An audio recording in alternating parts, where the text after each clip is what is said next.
This is the Big O Show. This is the Big O Show. This is the Big O Show.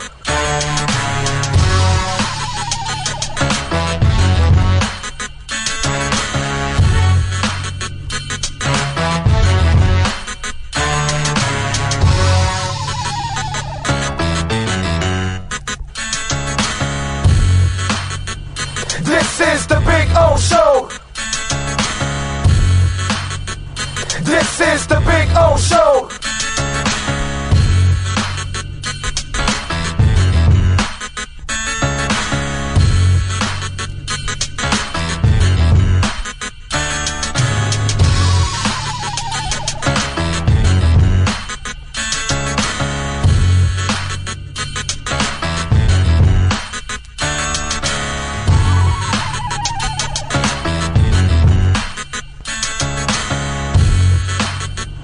This is the Big O Show. This is the Big O Show. This is the Big O Show. This is Welton Rayom has more than 62 years of litigation experience handling insurance disputes. They're committed to resolving even the toughest insurance claims quickly. Call them for a free consultation. 954-966-4646. At Welton Rayom, they don't get paid unless you win. Property damage claims to your home, business, or condo as a result of a hurricane. Welton Rayom can help. Water, mold, fire, smoke damage, Welton Rayom can help. Call 954-966-4646.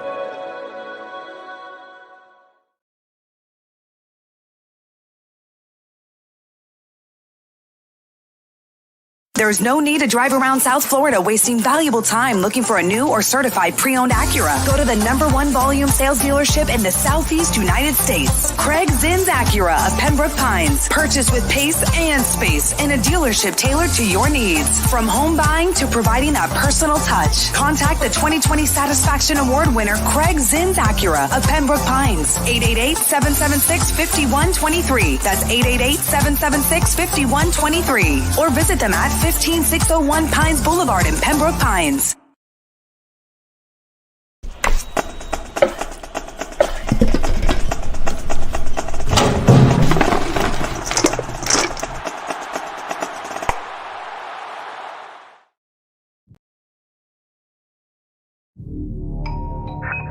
I think I know what this is.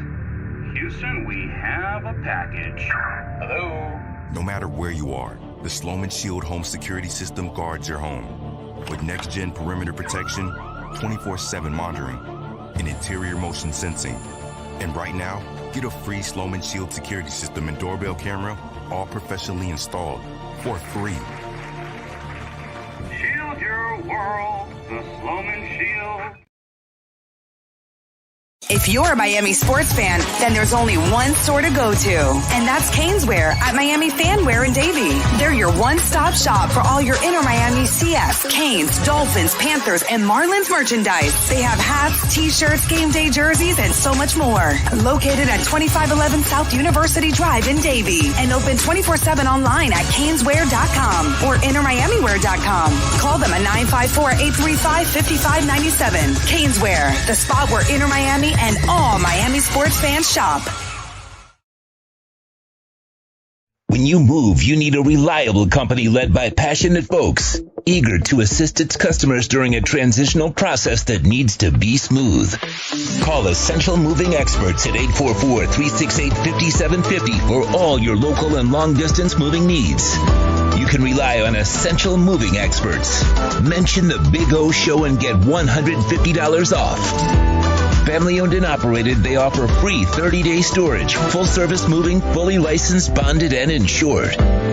Moving was never so easy. EssentialMovingExperts.com.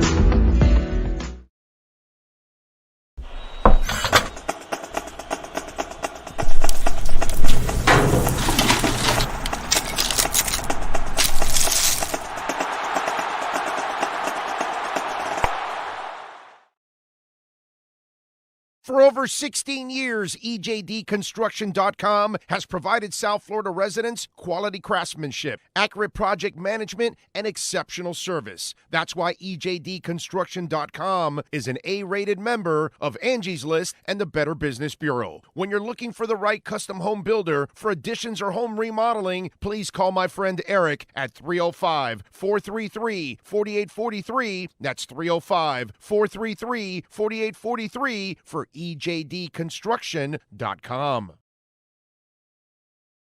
Welcome to Red Light Therapy, a revolutionary technology perfected by NASA to aid in muscle strengthening and recovery.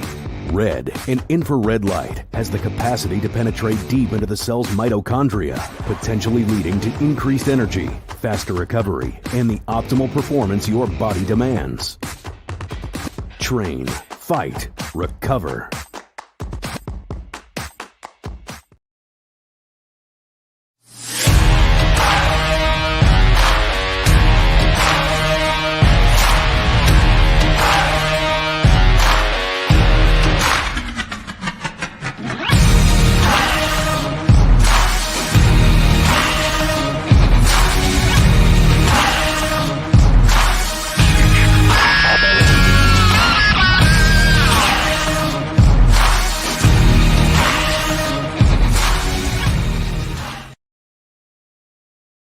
Statements or beliefs expressed on the following program by the host, guests, or callers are not necessarily the opinions of FantasyXS.com, Media Group Inc., ownership, management, sponsors, or website.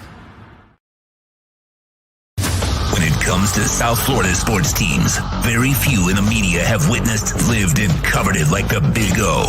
Let's start the program dedicated to your favorite South Florida teams with a passion that's unmatched. The Big O Radio Show is on.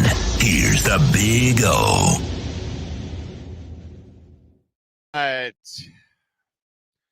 love to tell you good morning, but obviously the Miami Dolphins completely crapped on our Christmas yesterday. For those of us that celebrate Christmas, for our Jewish friends, well, guess what? They didn't ruin it because you're not celebrating Christmas, so good for you at least. They just ruined your Sunday. For us, they ruined Christmas. For some of you, they just ruined Sunday. But either way, they smacked us down with the same old Dolphins. And those of you that took the negative slant from the get-go, well, you saved yourself some heartache. And you get to play the I told you so, and it's the same old Dolphins and all that good stuff. And you got to love Ho Yoon. He chimes in right to start on Monday here on Venmo, at Cash App or Venmo at Cash Big O Show. Thank you, Ho Yoon. Appreciate you. Not necessarily a happy Monday. It's a pretty shitty Monday. Let's just call it like we see it. I mean, the Heat are mediocre. The Panthers are mediocre. I was hoping that the Dolphins could bail us out of this season, and brother, there's nothing to bail me out now. Nothing whatsoever. Sucks. The Canes had the worst season they've ever had, and yeah, I know Mario's got a whole bunch of recruits, but he's going to have to coach them up, and, until we actually see them play, then maybe we can get all inspired and all that. And I know he'll do it eventually, so I'm not worried about it. It'll take some time, but still, we have a shitty feeling from it, right? And, the Marlins aren't ever going to do anything for us. Inter Miami, yeah, they at least snuck into the playoffs. And hopefully, hoping that the Heat would be better, hoping that the Panthers would fix their issues. But no, they did not fix their issues, and they're worse. And the Dolphins have become nothing's changed, in other words. Because really, Mike McDaniel has not been a success. He's only a success in the sense that he knows offense, but he still has a lot to grow. And that's the one thing that this season has really shown. Tua has played like an MVP player, and then he's played like Ryan Tannehill. Because that's kind of what happened yesterday. He played like Ryan Tannehill. That's what Ryan Tannehill does. What you saw yesterday, that was Ryan Tannehill right there. I mean, those those two interceptions, because the third one obviously was Mostert's fault. I love how he says, well, maybe I called the wrong play. Like Tua wants to lay on the sword for everything. You know what I mean? It's like, it's all right, kid. You played like shit. You were the reason they lost. You don't have to take responsibility for the Mostert one. It's all right. Don't worry about it. But it's just it's bad. It's bad. There's nothing good to say, unfortunately. The only thing that's been consistent all year, the defense once again did enough for you to win the game. They always do that all year long. They're not good. They're very mediocre. But, brother, they find a way to just do enough to keep you in the game, and it's up to you, the offense, to do your job. And they have failed in every single loss, with Tua or without Tua. And the common denominator is Mike McDaniel. And Mike McDaniel needs to grow. He needs to grow. He needs to figure things out. He needs to sometimes keep it simple. He needs to make sure his quarterback is doing the right things on a consistent basis. Too many times that interception that he threw to Tyreek, and Tyreek was surrounded by 5, 6, 7, 8 guys. I don't know. Maybe the entire team was around him. It looked like it was a group of people around singing, and he was like, conducting it in the middle. And Tua was, what did he expect, to like drop it like right in there in between 87 people? And he's done that several times this year, where he's been very Tyreek dependent, and to the point where he forces it, and he forces it into mistakes. When the checkdowns are there, when other things are there are options. And the ugly interception he threw at the end, there was somebody else open. I don't know what happened. I can't explain it. I don't know how you play like an MVP and then you play like Ryan Tannehill. You know what I mean? And the worst part about it also is not just Tua's decline play, but it's also Mike McDaniel not figuring out ways to get out of it. And he did have ways to get out of it. When the running game's working, he doesn't continue with the running game. And that's a major problem with Mike McDaniel. He's kind of stubborn when it comes to the usage of the running game, which I don't understand. So we stand here on a Monday, after a terrible Sunday. I know they can get in the playoffs if they win the next two, but I already told you before the game yesterday, because some of you had this attitude, well, even if they lose this game, they can still get it. That's loser talk. Okay? This team, doesn't matter if they get in or not. Now they're not going to make any kind of an impact in the playoffs, because this offense, the head coach, and the quarterback right now, they're not ready to do that. Let's not kid ourselves. You know what I mean? So as much as I'm a Tua guy, and I'm not giving up on Tua or anything like that, but I got to go by what you've done for the last 4 weeks now. Well, 3 weeks. Tua played really well last week. So we got to give Tua a break there. Tua played really well. He played well enough to win last week. Mike McDaniel lost that game last week more than anyone else. Mike McDaniel. And to me, that's when we go into next season, okay? The guy that is going to be on the magnifying glass before it becomes a hot seat, it's Mike McDaniel. He's got to show serious improvement next year on his coaching decisions, because a lot of his coaching decisions suck down the stretch here. He doesn't. Look at Mike Gesicki. The guy shows up and he makes a play. That's your fault, dude. You're stubborn. You're hard-headed. You have your offense, and you refuse to put a playmaker in there. That's your fault, Mike McDaniel. Nobody else. The running game, when it's working, you don't know how to stay with it.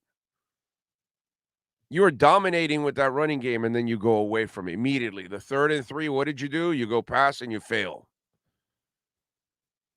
It's the same shit all over again, dude. You're averaging 9 yards a carry, and you don't want to go for it on 3rd and 3?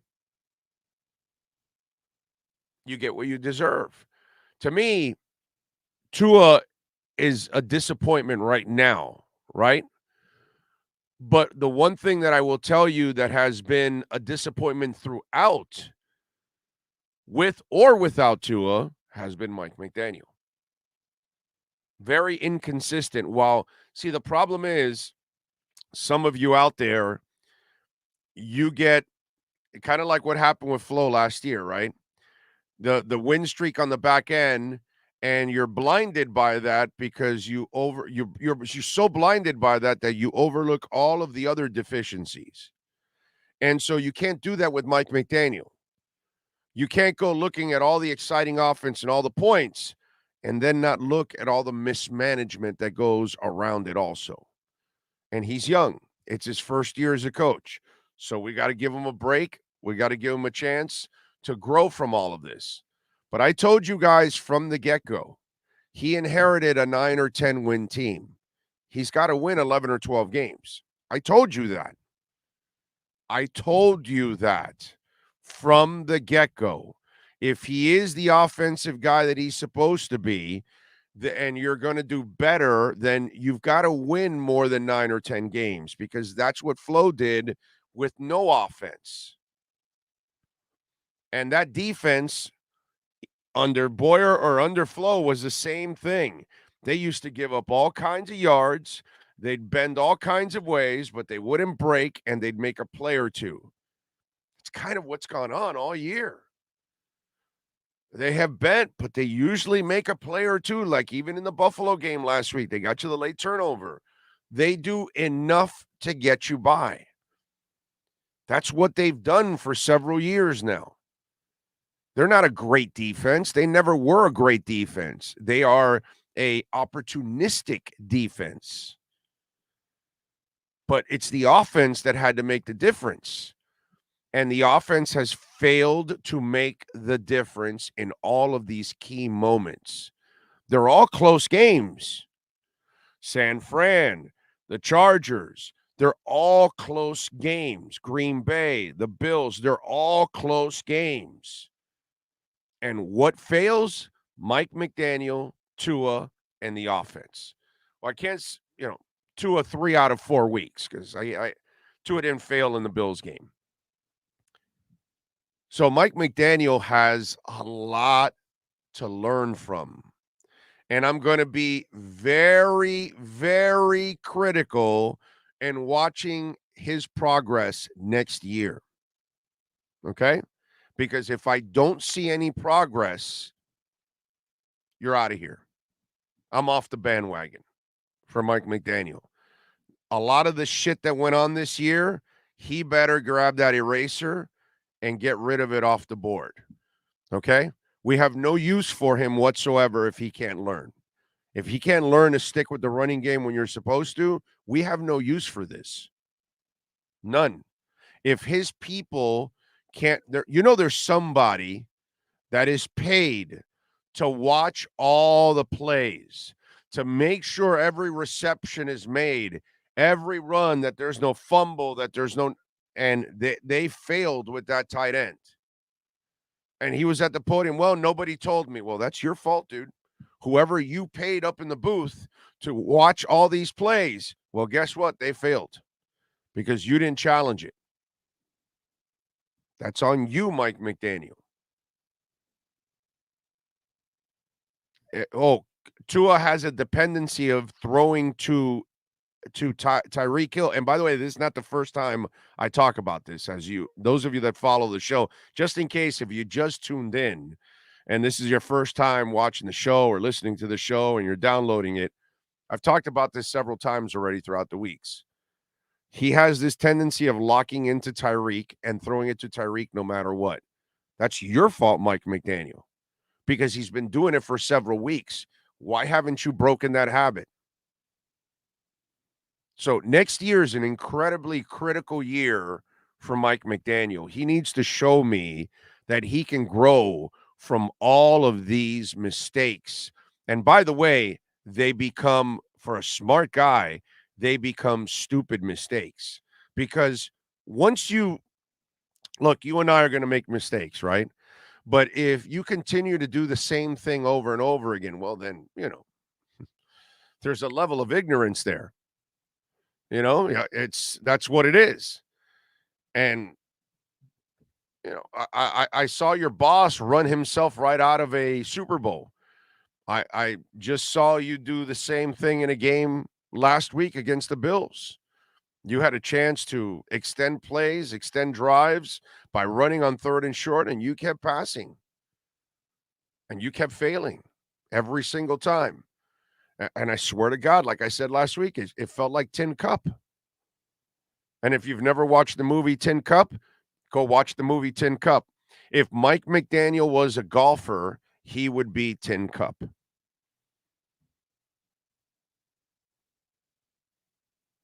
There's too much stubbornness there, and he's got to change. He's a fantastic coach.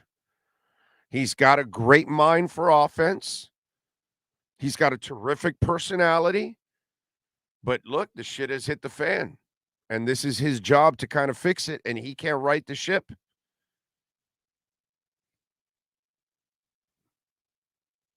So I got to tell you, while they were mediocre, they were consistent, and they were more consistent than even the offense, especially the special teams, the defense. The much maligned defense by some of you out there never got blown out.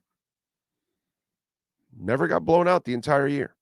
Kept you in every single game. Yet, the offense was fantastic in some games, and in others, when you needed them, they failed. Defense kept you in every game. Every single game this year. They kept you in every game.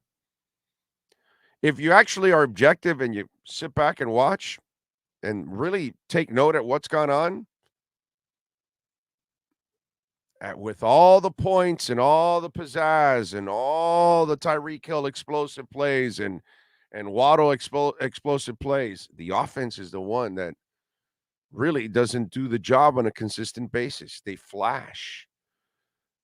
And that's a problem. You flashed for half a season. You're not flashing in the second half of the season. You flash for a half. You disappear in the second half. That's on Mike McDaniel, man. So you got to find a way to make better decisions with your personnel by playing Braylon Sanders multiple times when he's not ready to play. You've got to learn to use the running game when it's actually working. If it's not working, I understand you've got to depend on the passing game, and I have no problem with that. But when it's working, you better know. You better keep your quarterback disciplined when he has a dependency of throwing to one guy way too much. And I know he's special, but it can't be thrown when there's multiple players.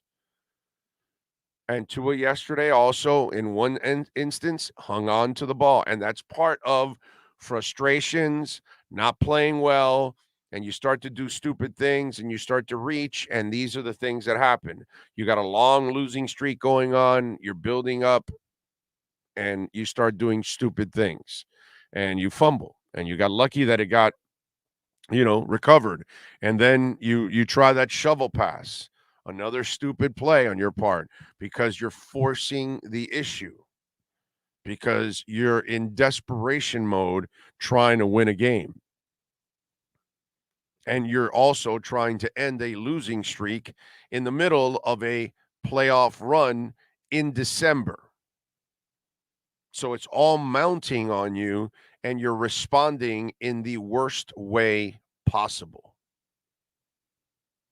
So Tua's got a lot to look at, check in the mirror, find himself again, get back on track. Because if you don't, next year will be your final year.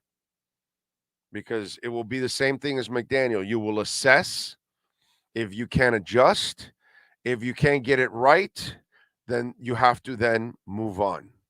And that's what's going to end up happening. Okay? Well, I'm not giving up on Tua. I'm also not unrealistic. He's going to have his chance to come back next year. He's already ruined his chance for a contract extension. We talked about that last night. You can go and check the conversation. I'm sure Sean put that as a rant. And so it's up to him now to kind of fix all of this. It's up to Mike McDaniel now to fix all of this. Now, is there a glimmer of hope this year to fix it? Yeah, of course.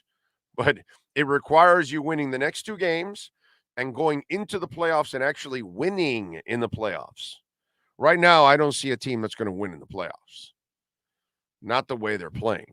I mean, let's be honest now. Enough of the bullshit already. We keep waiting for the team that was early on in the season smoking fools and all that stuff, but right now we have to figure that teams are figuring out what Mike McDaniel's trying to do. Clearly, all of his co-workers own him because Robert Saleh beat him, right? Shanahan beat him, and LaFleur beat him. So all the guys that work with McDaniel are like, yeah, nice guy, but we got you. We own you. So he's certainly not the biggest genius out of the bunch, right?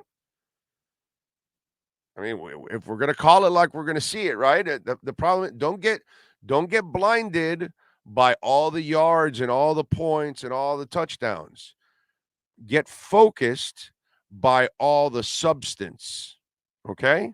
The substance is we're in December. Are you winning? No. The substance is you're playing against some of your former coaches, co-workers. They seem to know you because they seem to be beating you. That's the substance. The substance is you got an opportunity to run and you're not smart enough to continue to run. That's the substance. So that's the stuff we have to focus in on. Don't focus in on the shiny little toy like you did last year with Flo, and you might be doing it with Mike McDaniel right now. Okay? Mike McDaniel has a lot to work on. While he has a lot of good qualities, he also has a bunch of faults that he needs to correct. So we'll see. There's a glimmer of hope for this year, but it requires actually winning in the playoffs. That's the only way you erase this memory. Winning these 2 games don't mean shit to me. I've seen this story before where you sneak into the playoffs, you back in, you get your ass kicked, you move on. That's not what I'm looking for. That's not what I wanted Tua and McDaniel for. Okay? Any clown can do that. I've seen terrible coaches in the past sneak into the playoffs and get spanked in the first round. That's nothing new in Dolphin land. I already told you, Mike McDaniel failed to impress me this season already. Okay? Yesterday, he had his last chance to impress me because he could get to 11 wins. Now he's going to end up maybe with 9 or 10. Not impressed. That's what you inherited, dude. You haven't done jack shit. You did well with Tua, at least. You got more out of Tua than obviously the clown before, but that's not saying much. I mean, Brian Flores would have no offense if it bit him in the ass.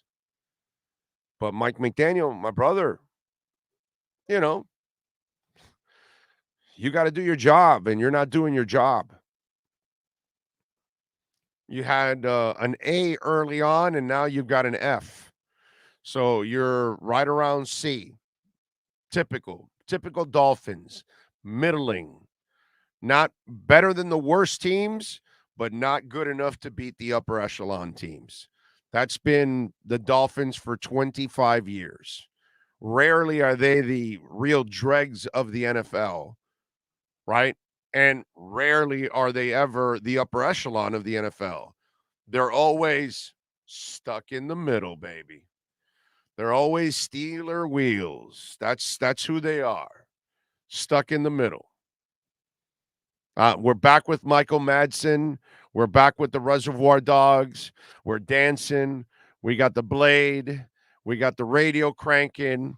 and they're getting ready to cut my ear off once again.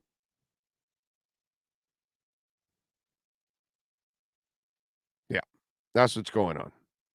So, what are you going to do? What are you going to do? Let me see what we got here. Justin Floyd, I feel bad for you, Big O. You've been a loyal supporter of Tua, so has Greer, Tyreek Hill, and some fans. Tua has let us down. Redeem it with now. Well, we'll see, brother. That's it's nice to think that might happen. Right now, I don't have a lot of hope in them fixing it, and I don't. Again, I'm really, really disappointed with McDaniel. You know, Tua for sure, but McDaniel, just a lot of the stuff that's gone on. So both guys, again, they're gonna have one more year to prove it. Frankie Fresco, the common denominator is Tua, Mike's first year. Let's stop giving Tua a pass by semi-blaming him and others. 5-game win streak. We barely spoke about the run. Yeah, but when it works, you got to use it. You got to blame Tua, and I'm blaming McDaniel. McDaniel has shown a lot of bad habits that continue to eke, what's it called, show its ugly head. It's been bad, bro. It's been bad, and as I've mentioned several examples, so I'm not giving McDaniel a pass either. Can't give Tua a pass. Tua obviously is the reason why you lost yesterday, but McDaniel's part of why you are losing 4 in a row, because Tua did not lose the game last week. Last week he played really well, and then you had some terrible coaching decisions in that game. Brent, thank you for the love on the super chat. Big O, do you think McDaniel was a placeholder to see if they could get out of Tua, and the real angle was Sean Payton in the offseason? No, I don't think that at all, my brother. You don't sign a coach to a 5-year deal to give away a 5-year deal just to go get a coach the following year. For that, you just get a stopgap coach for a year or something like that. Or you keep an interim off of Flo's staff for a year to then move on to the next guy. Frankie Fresco, big second half, the run game was getting stuffed. Well, that's because you gave up on it. Once you gave up on it, you can't go back to it. They're not that good. Once you've got it going, you've got to keep milking it. And that was his problem. The 3rd and 3 was the fork in the road. Once he went to the pass in the 3rd and 3 and failed, he then kept going. Ricardo Cuchican, thank you, sir. Appreciate you on the super chat. Big O, happy holidays for you and the family. Best wishes in 2023. Regarding Dolphins, I will take the optimistic path. We win the next 2 games and go to the playoffs with confidence. To show my trust, I will be flying you will be flying to Miami to assist Dolphins Jets. Vámonos, Dolphins, carajo.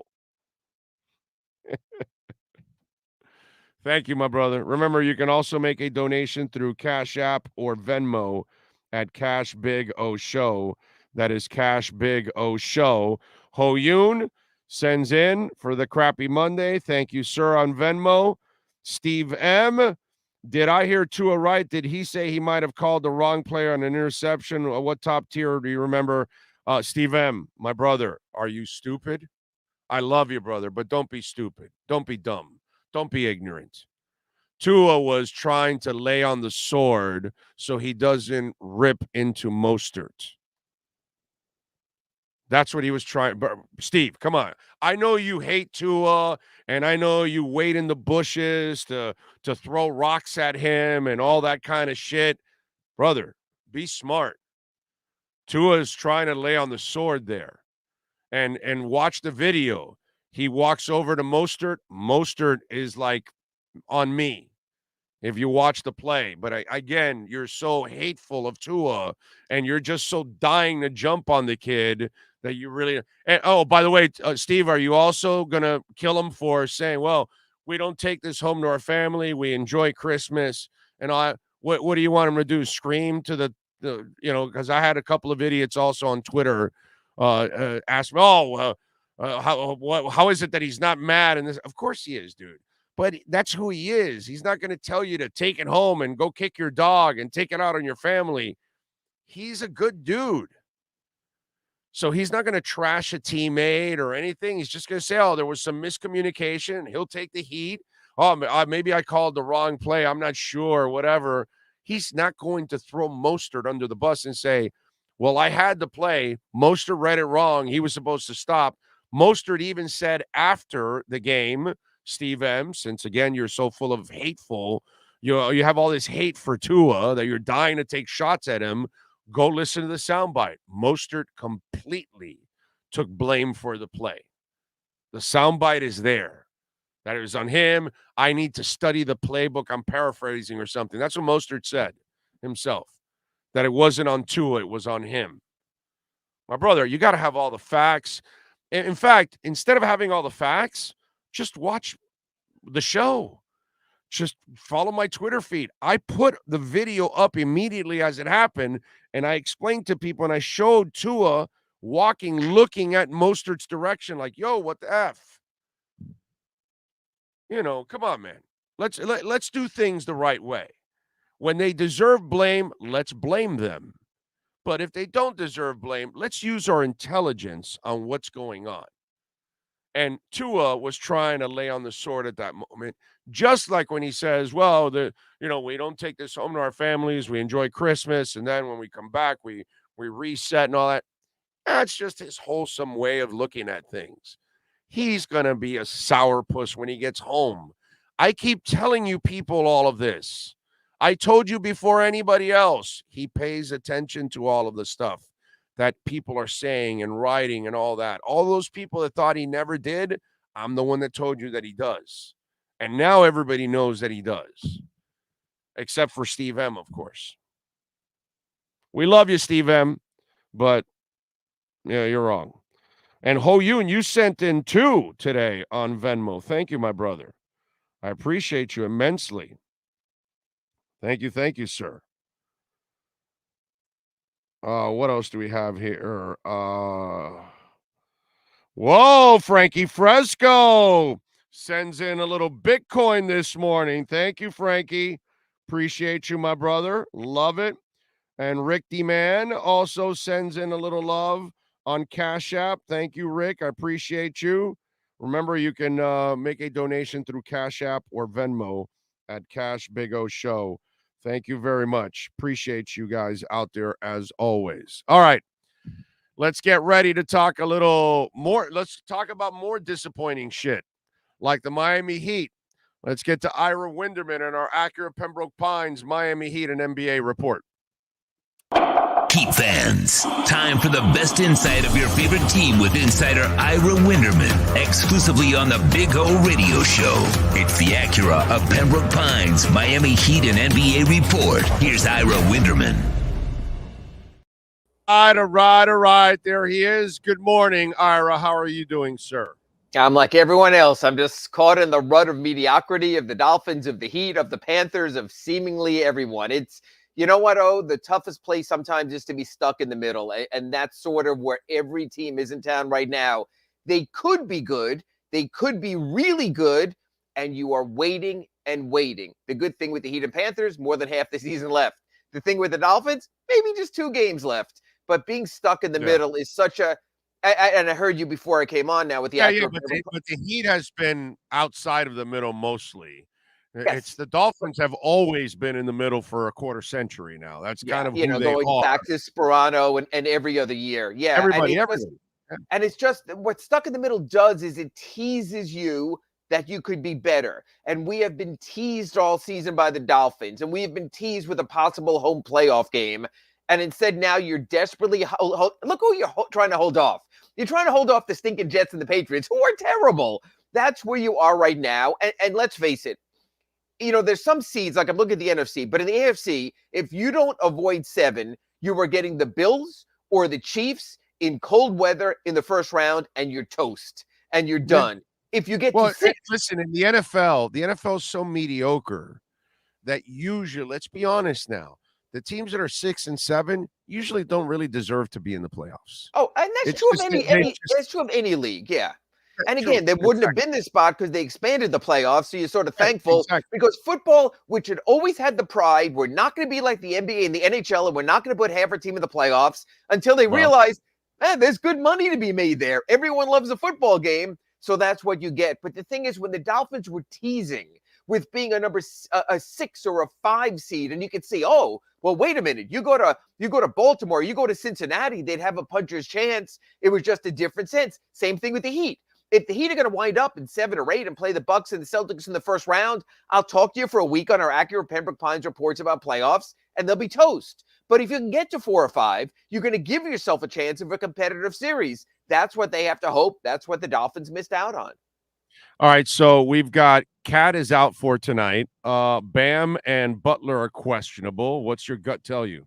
My gut tells me it's like get on the train. The train has left the station and get your butt out there and play. And if Jimmy felt he couldn't play because he hurt the ankle in that game the other day, that's one thing. You've had 2 days off. They've played 1 game over the last 5 days. It's just time. It doesn't matter. If you're injured, it's one thing. If you're hurting, you play. And that tells us a lot, Big O, about Dwayne Dedmon. The fact that he's already declared out already shows you gave money to an older player. You guaranteed him for the season. He's not available. So all of a sudden, your backup center is either a guy on a 2-way contract in Orlando Robinson, a guy who's 19 years old and hasn't graduated high school in Nikola Jovic, or a 42-year-old team captain. You know what, Big O? When you get stuck in the middle and it's all these close games that could be the difference between a good record or a losing record, those subtle roster moves you made in the offseason are the ones that really wind up paining you. And we're seeing that right now with the Miami Heat. Yep. Nope. I'm with you there. That's exactly what's going on right now. So you tell me, what does Spo have to figure out here? Because I almost feel like this is the Dolphins defense that I try to explain to people. It's not going to get any better. They are what they are. Their entire secondary is injured. X is not very good right now. He's not that healthy, so you're not going to be able to blitz them the way you used to because you don't have the help in the back end. They're just going to keep you afloat. Well, what does Spo have to figure out? Because when I look at his team, I feel it's so flawed that I don't think he can coach his way out of this, because I don't think there's any coach that can coach their way out of the mess that is the Miami Heat right now. I think it's on the players. 2 things, 2 factors, because, again, the offense is putrid, is a bottom 5 offense. 2 things. Jimmy Butler has to show up for a lot of work every game. I know the ankle is twisted. I know there's knee pain. I know there's ongoing stuff.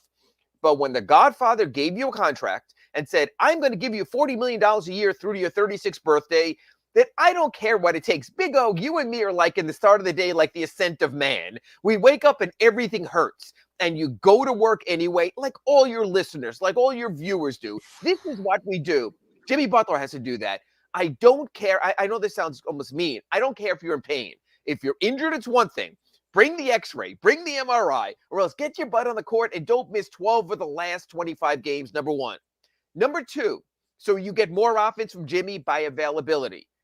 Kyle Lowry, stop saving yourself. Don't save yourself for the playoffs. Don't save yourself for your final year. Show me the best of Kyle Lowry every night, and you give me the offense that when you're at your best with the Heat or best with the Raptors. If those 2 guys show up, because here's what's happening. God bless Caleb Martin. He's not going to give you a lot of offense. We know that. He's a Heat complimentary player. Right now, your consistent offense is coming from Tyler Hero and Bam Adebayo, and they're doing a pretty good job for who they are and what they are. You need Jimmy Butler. You need Kyle Lowry. So this is not on Eric Spoelstra. This is on Jimmy Butler being an every game player. This is on Kyle Lowry, whatever it is. When you get paid through your 38th birthday, push as hard as you can. I'm not worried about next season with Kyle Lowry. That's a tradable contract. He'll be older. Kyle, we gave you 3 years at $85 million. We need this year. We need this moment right now. Be an MF-er right now. That's what has to happen. If Jimmy Butler and Kyle Lowry join the train already in motion, I think they'll be okay. If Jimmy's going to lay back with injuries and Kyle's going to lay back with age, they are screwed. So, but how do you get somebody on the court when they're missing half the games anyways? You tell I them. mean, You tell them. You tell them. I'm sorry about the pain. I'm sorry you refuse to tape your ankles. I'm sorry that you're wearing the sneakers that you decided from your international deal. Get your butt out on the court. You stop being so protective of a player, because you know what? You can protect Jimmy all you want. He's at his peak right now, maybe a little past his peak, but pretty much at his peak. When he's out there, he's a really good player. The Heat's offense averages 8 more points a game when he's on the court. Those 8 points would make a huge swing if he was on the court. And with Kyle Lowry, stop the pacing of yourself. If you can give us 20 great minutes a game, give us 20 great minutes instead of 31 kind of like just pacing yourself minutes. No one's pacing their self anymore. They have to come in and be as animated as Ira Winderman twice a week on the Acura Pembroke Pines Report. They've got to come out and they've got to push it. You know what the most important game of the season is for the Miami Heat, Orlando Alzagari? Tonight. And the next most important game is Wednesday against the Lakers. And every game is the most important game. There's no more pacing yourself. You could have paced yourself if you didn't lose to the Pistons, if you didn't lose to the Bulls, if you didn't lose to the Pacers. The pacing has left the building. Right now, every remaining game is your most important game. Please show us that. Please show us in your minutes that the most important, or else there's nothing there. There's no there. There's no cap space for someone else. There's no great trade assets. Kevin Durant's not running through that door because he's in a better door right now with the Brooklyn Nets. All these players the Heat were going to get, except maybe for Bradley Beal, are in better situations. No one's looking at the Heat in the buyout deadline and going, I could go to Miami and be in the play-in game. And after one game, I could be done. Jay Crowder's not going to look at that if he gets a buyout. Jay Crowder's going to look at other teams and go, you know what? If I go there, I can have a good playoff, build up my resume, get another free agency contract. If I go to the Heat, they're never on national television. No one's going to notice me. The Heat put themselves in a bad spot. They put themselves behind the 8 ball. Now show that every single moment matters, because they haven't shown us that mostly this season, Big O. Are you telling me the Lee Nings are not working well for Jimmy Butler? I'm not mentioning my name now because I try to keep myself out of lawsuit there or whatever's going on. But feel free, Orlando Alzagari, who can be reached in the Big O Show. I own 2 pairs of Lee Nings, and they are freaking comfortable, bro. And are you cutting and playing hard for 40 minutes on an NBA court at the highest level of the sport? Or you're blow out knee ligaments and shit? Come on, Ira, cutting. What the hell is that, bro? I'm a radio host. I'm staying clear of that. I think it's better cutting to the refrigerator. Is that what you're talking about? And the studio and putting the microphone on. Exactly. But you know what? I figure the Chinese are already monitoring my cell phone. I ain't saying nothing bad. I still need this thing to work. I don't know, but I maybe he got an irregular pair of Lee Nings or something like that. He went to Kmart and they had one on the rack. It was right next to the tracks, and he said, "Oh, what are these Lee Nings?" And then he put them on. I don't know, man. You know what, Big O? The more serious thing is he doesn't tape his ankles, and I got to tell you, he was very close at halftime on Friday to actually taping his ankles, and this is interesting.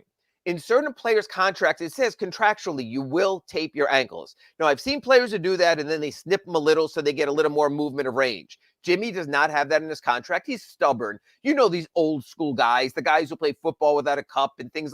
They just feel more comfortable. That's the way they go. Vlad Guerrero.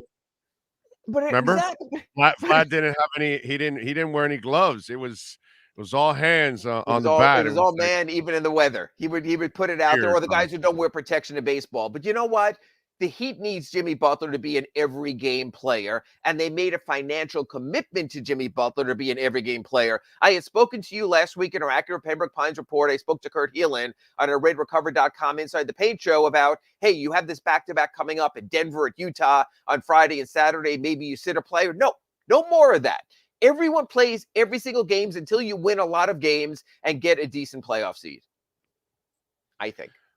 Did you notice that Bam wasn't happy with all the switching the other night with Vucevic? Well, it was just interesting, and he was in drop a little bit also. They're trying to accommodate so many other players because of injuries and absences. That's why you need to be cohesive. You can play a certain style, but whether he's happy about that or not, there is still one point that has to be made here, because I haven't spoken to you since Friday's game against the Pacers. God bless Tyler Hero, a dynamic, offensive player, a great scorer, one of the best mid-range shooters the Heat have ever had. But why was he on the court for the final play against the Pacers when all you needed was a stop and he's one of your worst defensive players? And more than that, why are you ever letting him get involved in the pick and roll with a guy like Tyrese Halliburton, who was beating you already to the tune of 40 points? Again, I'm not sitting here and saying I can coach better than Eric Spoelstra. I have 1% of the clue he does. But there was a moment there that if Caleb Martin could have gotten on the court, if you could have played Haywood Highsmith or a better defender in that situation, it's almost unfair to Tyler Hero. He's simply not up to that. That's like asking the Big O to dunk. Certain players can't do certain things. Tyler, no offense, Big O, the Nerf ball, you're very good at that. But otherwise, and I just think that was also a little bit on Spoelstra. I think there are times you could look at a coach and look at moments and going, what are you thinking there? I think.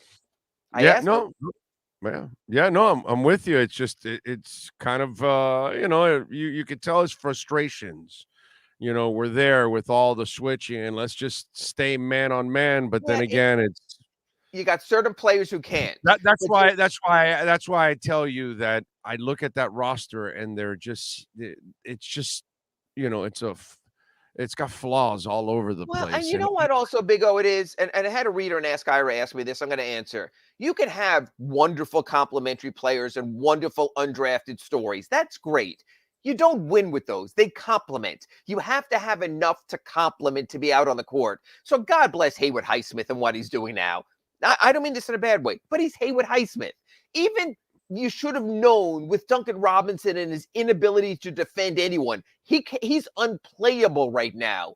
You have too many zero defenders out there that you can't trust in those moments. Honestly, I would have rather have had Max Strus on the floor than I would have Tyler Hero, if just to give you a little more defensive chance on that final play.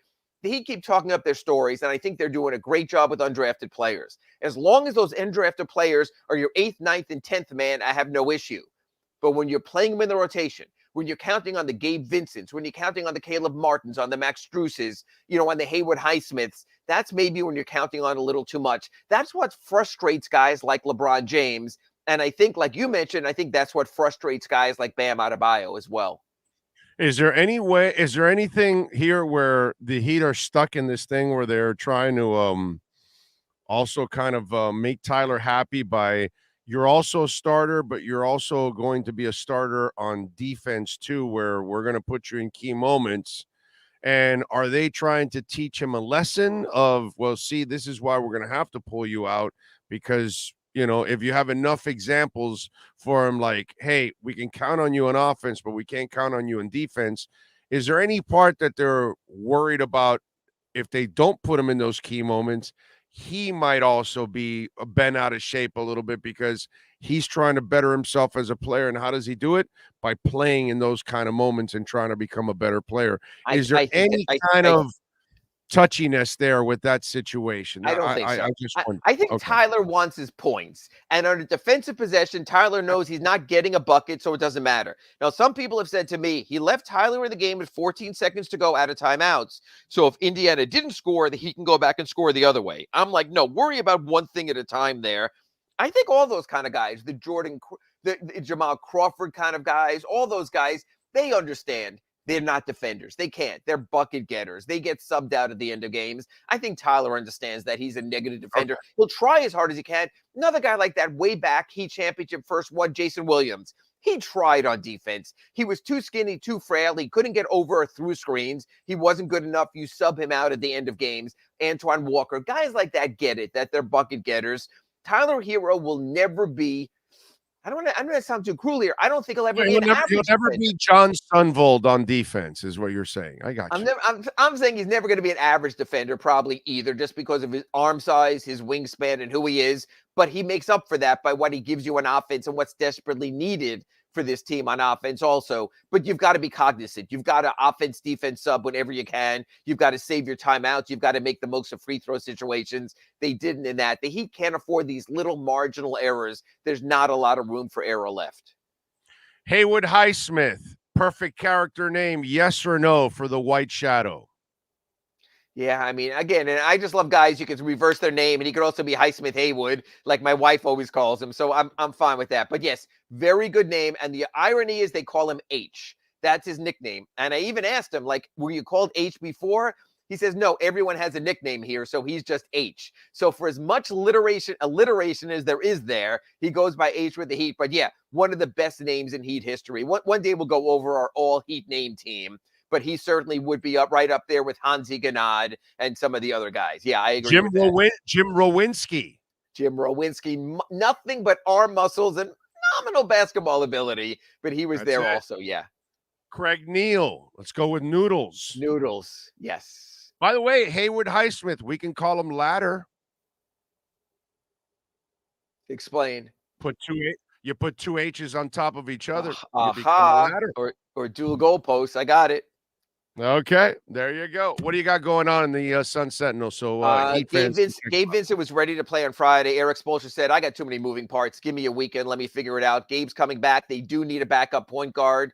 It'll be very interesting now.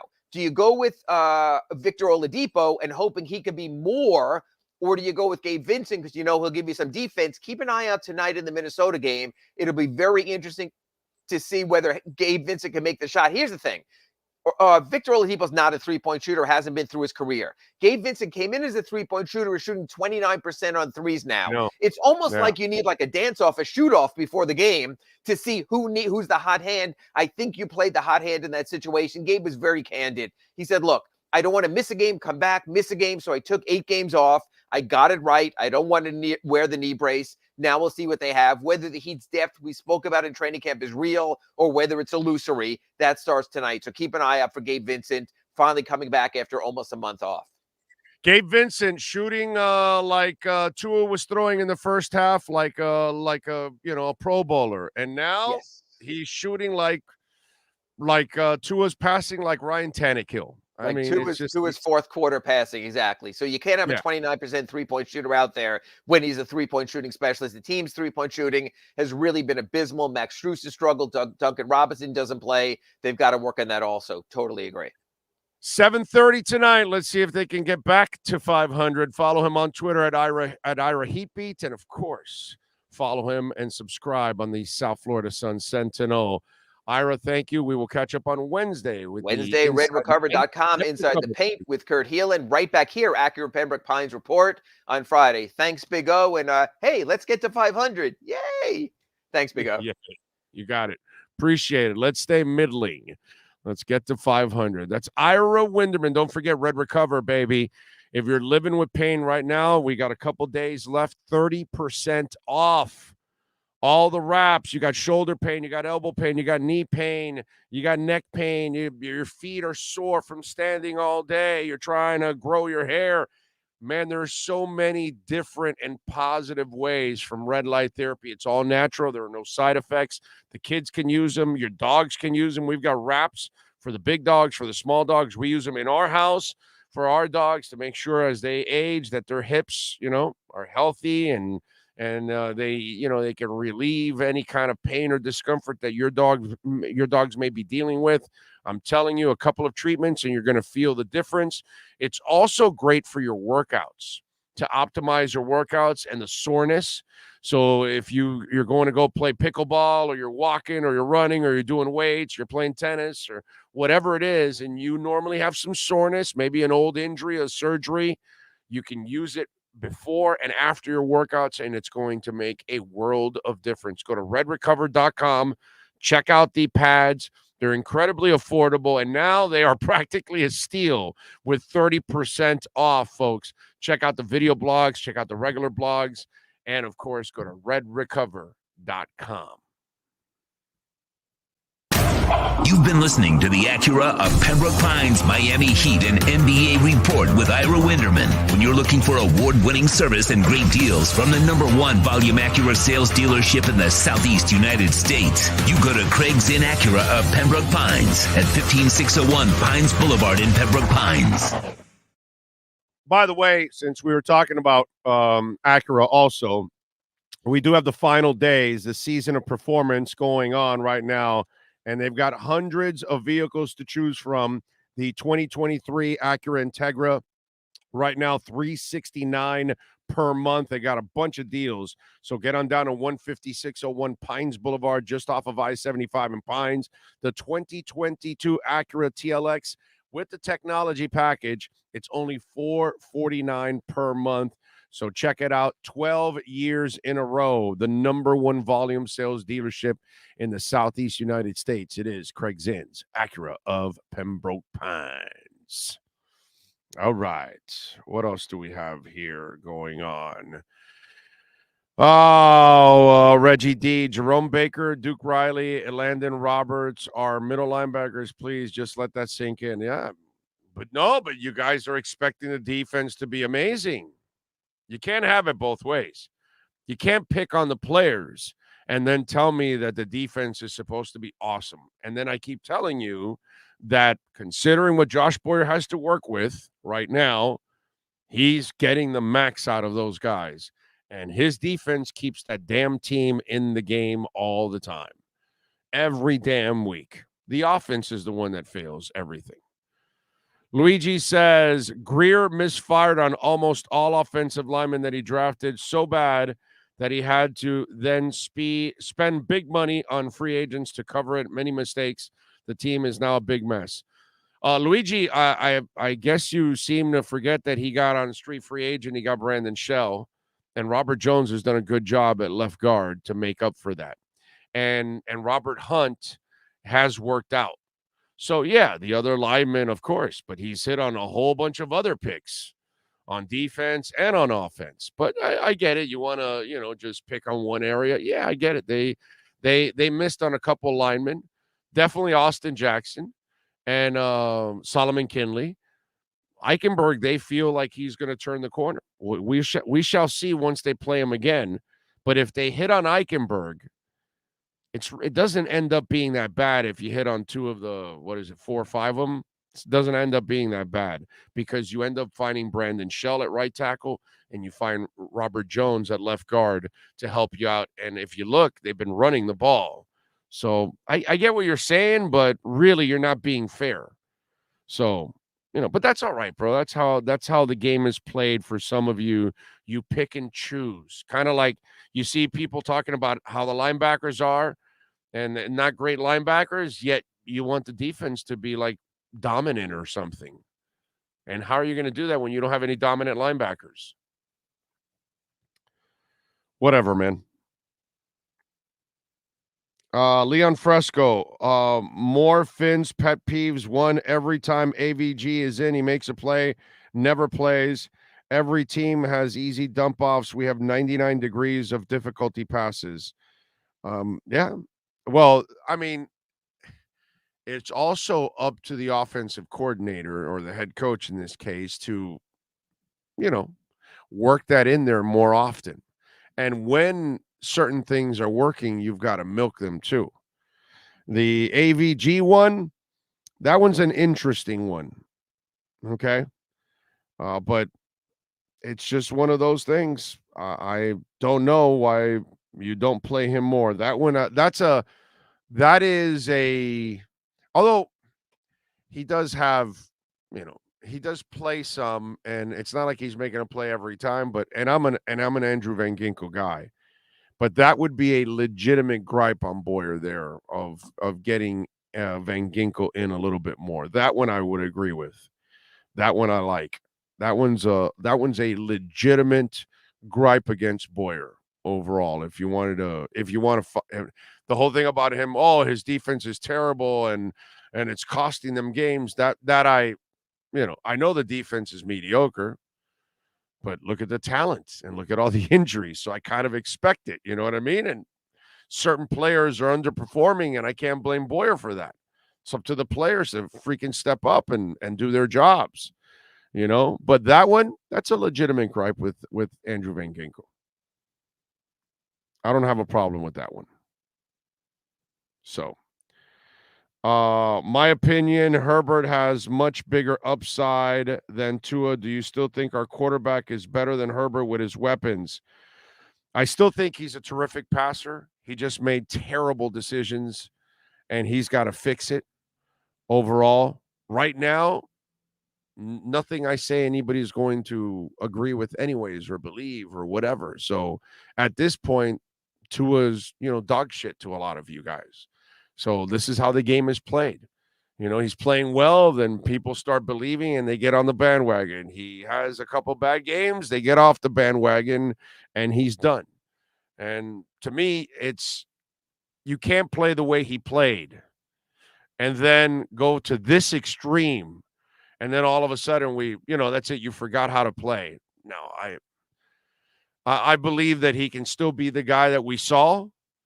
It's just one of those where this is part of the learning curve here. And he's got to figure this thing out and get consistent and make better decisions, because I have no idea what he was thinking, on those 2 interceptions. Again, the other one's all on Mostert, so that one we can't, but those interceptions he threw were unacceptable, and you can't even, accept anything that went on with his play yesterday. That's for sure. Steve M. Oh, here we go. Please watch the film on that second interception and watch Tua place the ball. He didn't throw it 5 yards short. He threw it right to where Mostert was in stride. If Mostert stops before the linebacker over his head. Steve, brother, listen, my man, thank you for the Venmo, and we appreciate the support. You're dead wrong, my brother. All right? That was on Mostert. He didn't read the play right. He was supposed to stop, okay, and get and catch the ball. But whatever you want to make, brother, if that helps you sleep at night, go ahead. Mostert is the guy laying on the sword, saying that was on him. And the problem also is on McDaniel. There's a lot of that going on. There's a lot of confusion that goes on. It's not just Mostert. Other people are not running the right routes, and they're not. Wilson did it also a couple of weeks ago when he was supposed to come back, and he didn't read it right. Waddle has done that too. Tyreek has done that too. So it tells me that McDaniel, who's incredibly smart, is probably putting a little too much on their plates, because there are too many mental errors going on, and it's all of them making Braylon Sanders stops instead of going deep. This stuff goes on all throughout. You have to pay attention to what's going on, Steve. I get it, bro. You hate Tua. You don't believe in him. You can't wait for him to fail. So every opportunity, you disappear when he plays well. And when he does something wrong, you're first in line to slam him. You're wrong. You're wrong. It was all on Mostert. Just like there's a bunch of others that aren't necessarily on Tua. It's on McDaniel, because clearly he's doing something where he is this offense is too, when the running back at the end of the game says, well, I think I need to study my playbook a little bit more. It's not a good thing. And by the way, it's not, I don't need to hear him say that. I just watch the games, and I watch the guys make mistakes all the time. In every game, there are receivers or running backs that are running the wrong route, and it turns into an incompletion or sometimes a turnover. So that's on McDaniel. So as much as we like McDaniel, you have to understand that he has room to grow also as a coach. And so far, I think he's done a piss poor job of self-evaluating who he is and his habits. Because we're deep. Now we're going into January, and you continue to make some of the same mistakes over and over every week. So that tells me that you're not doing a good job of adjusting, making it easier for your players to understand, less mistakes out on the field. You're not your quarterback is also forcing sometimes the ball to one specific player. You've got to get him off that. There's a lot of things going on. Besides Tua playing like shit in 3 out of the 4 weeks, Mike McDaniel has done a really shitty job of coaching overall. Let's just be honest. He's done such a shitty job that he is now doing nothing better than Brian Flores. And that's sad. That's really sad. You should win more games than Brian Flores. And you can't win more games than Brian Flores? That's not impressive. So after all the money, they gave you the tackle, they gave you the center. Robert Hunt has played at a high level. They found you a right tackle. They got you the running backs that you wanted. They got you the second running back in a trade. They got you an elite wide receiver, the number one wide receiver, and you can't win more games than Brian Flores? And it's not like the defense has cost you any games. Not one game. Not one single game has the defense cost you this year. Not one. Every single time has been your offense that doesn't come through, Mike McDaniel. So I get it. Tua's played like shit 3 out of the 4 games. He deserves all the heat that you want to give him. But Mike McDaniel is the guy, the main reason why you're also losing these games. And his imprint is all over the team. So the young coach has got a lot to learn and a lot to fix. Okay? I'm rooting for him. I like him, but he better grow up with a quickness and better figure shit out.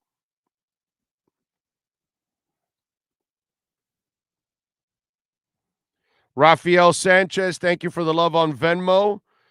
Big O, we used to have Tannehill. Now, which one do you prefer? Tua Kill or Tunga Vaikiloa?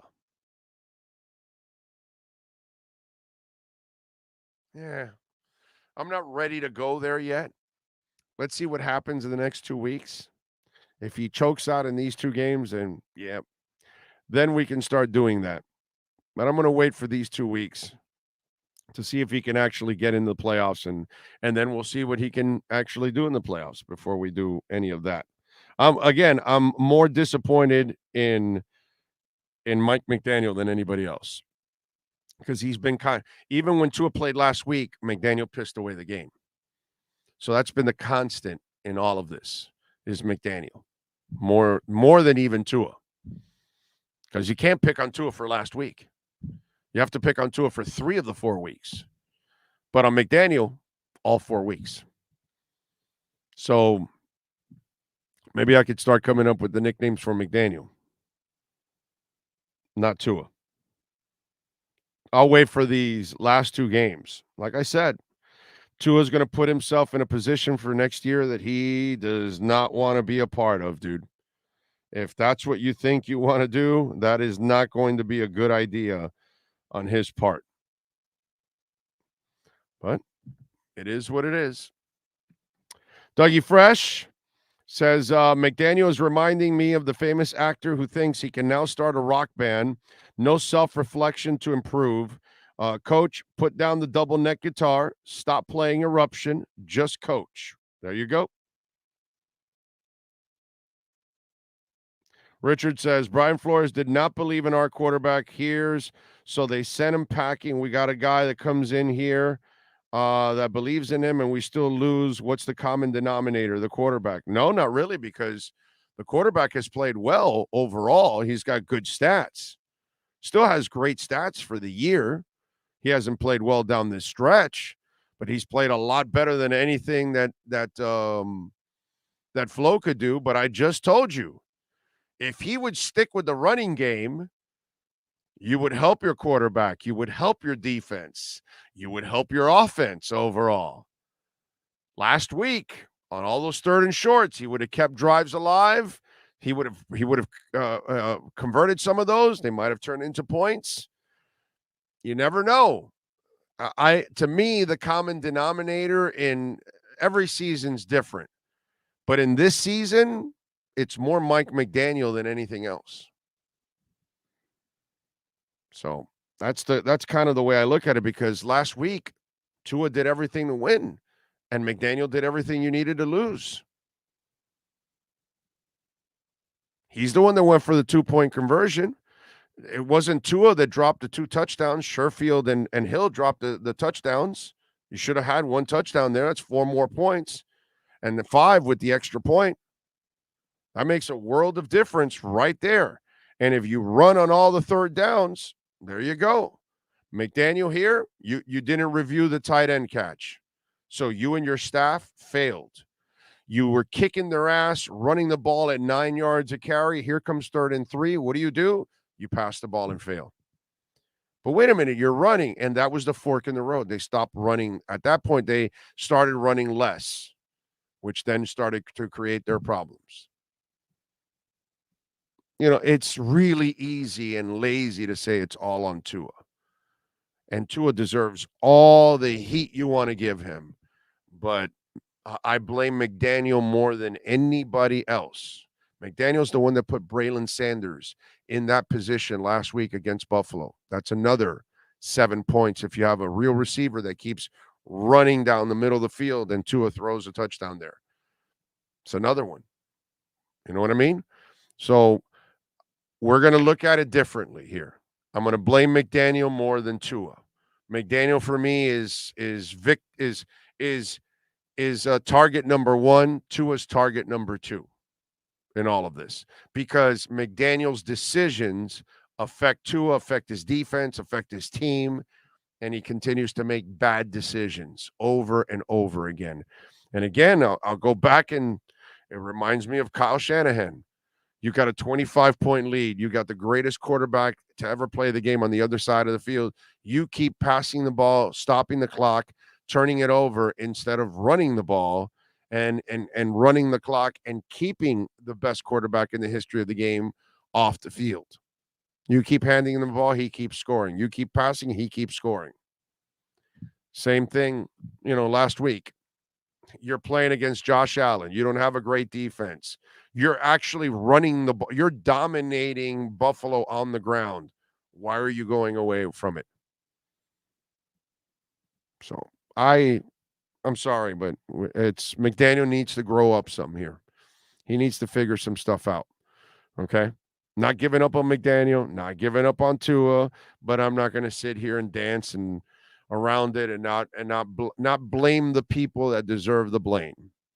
And this is where we're at right now, and I'm sure McDaniel understands that we're in the blame game right now. So let's see. Wonder how many challenges McDaniel won against the refs. He did not do very well against the refs, right? I think. Travis says, of course you see it that way. Tua showed us and the world these kind of mistakes the last 2 years. That's why Flores doubted his skills. Now you're finally seeing it, but refuse to call it out. Well, I've called it out. I'm not using it as an indictment like you are. With Flores, I'm not even counting any of that. You had no chance to succeed under those conditions. Flores was a disaster. Here, he has every opportunity to succeed, but it's up to Tua to not force the ball to Tyreek Hill. And it's up to McDaniel to make sure he emphasizes on it, like, yo, stop forcing it. You got to go somewhere else. And that's kind of the way I look at it. But I'm not, there's in no way am I not laying the blame on Tua at no point. So I'm not sure what you're listening to, Travis. Now, you've given up on Tua, but okay, I get it. Listen, all of you that have given up on Tua, let's be honest now, you're all phonies. None of you believed in Tua in the first place. So this on and off bandwagon bullshit, none of that flies with me. Okay? Let's be honest now. If you can't handle honesty, get the fuck off the channel. Okay? Unsubscribe, don't watch, don't listen. I don't need it. Okay? But let's not bullshit each other here. Okay? Those of you that got off, you were never on in the first place. Let's just call it like we see it. You were never on. You're just, fair weathered. Like the typical fan is, fair weathered.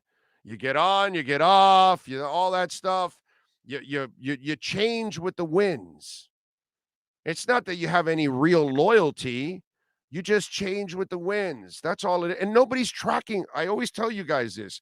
Most of you, it's all right. You can say all the radical stuff you want, that you love the guy, you hate the guy, you want him to win, you want him to lose, you think they're good, you think they suck. Nobody's paying attention anyways.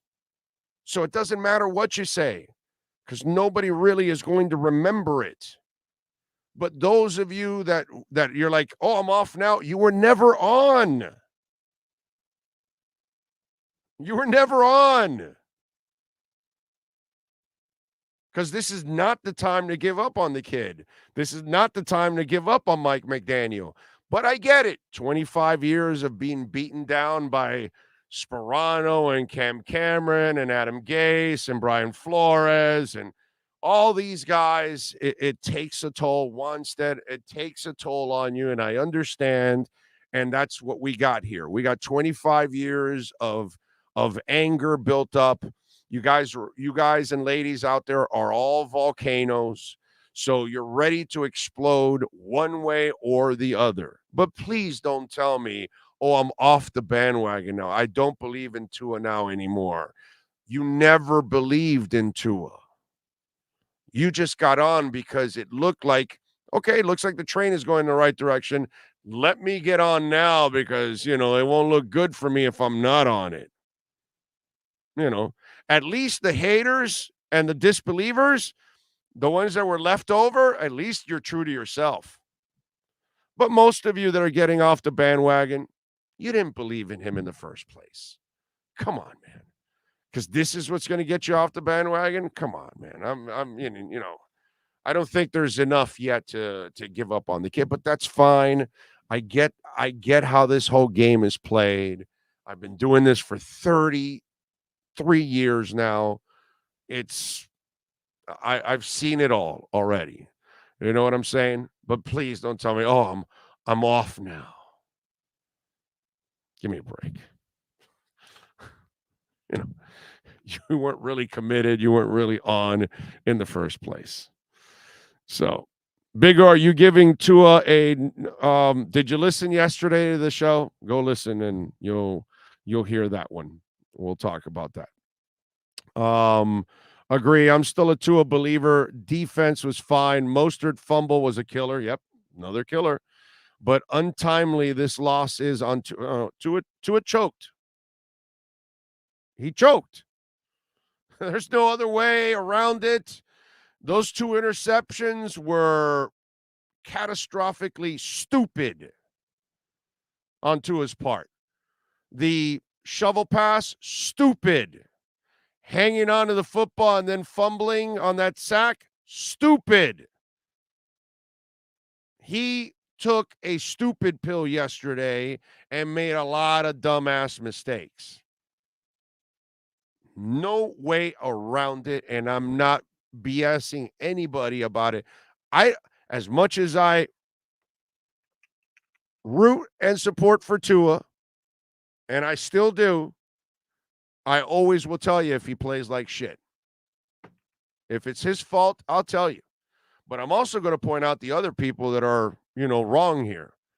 And I'm not letting Mike McDaniel off the hook here, because I've been talking about this for several weeks now. This isn't like, oh, my God, you're now talking about McDaniel. No. Been talking about McDaniel for weeks now. That's right, David. Frustrating. Should be already in the playoffs. I'm with you. I am 100% with you. So in Big O land, we need to support Tua no matter what, because no, not my land. I'm telling you what I'm going to do. I'm not telling you what you should do, Jason.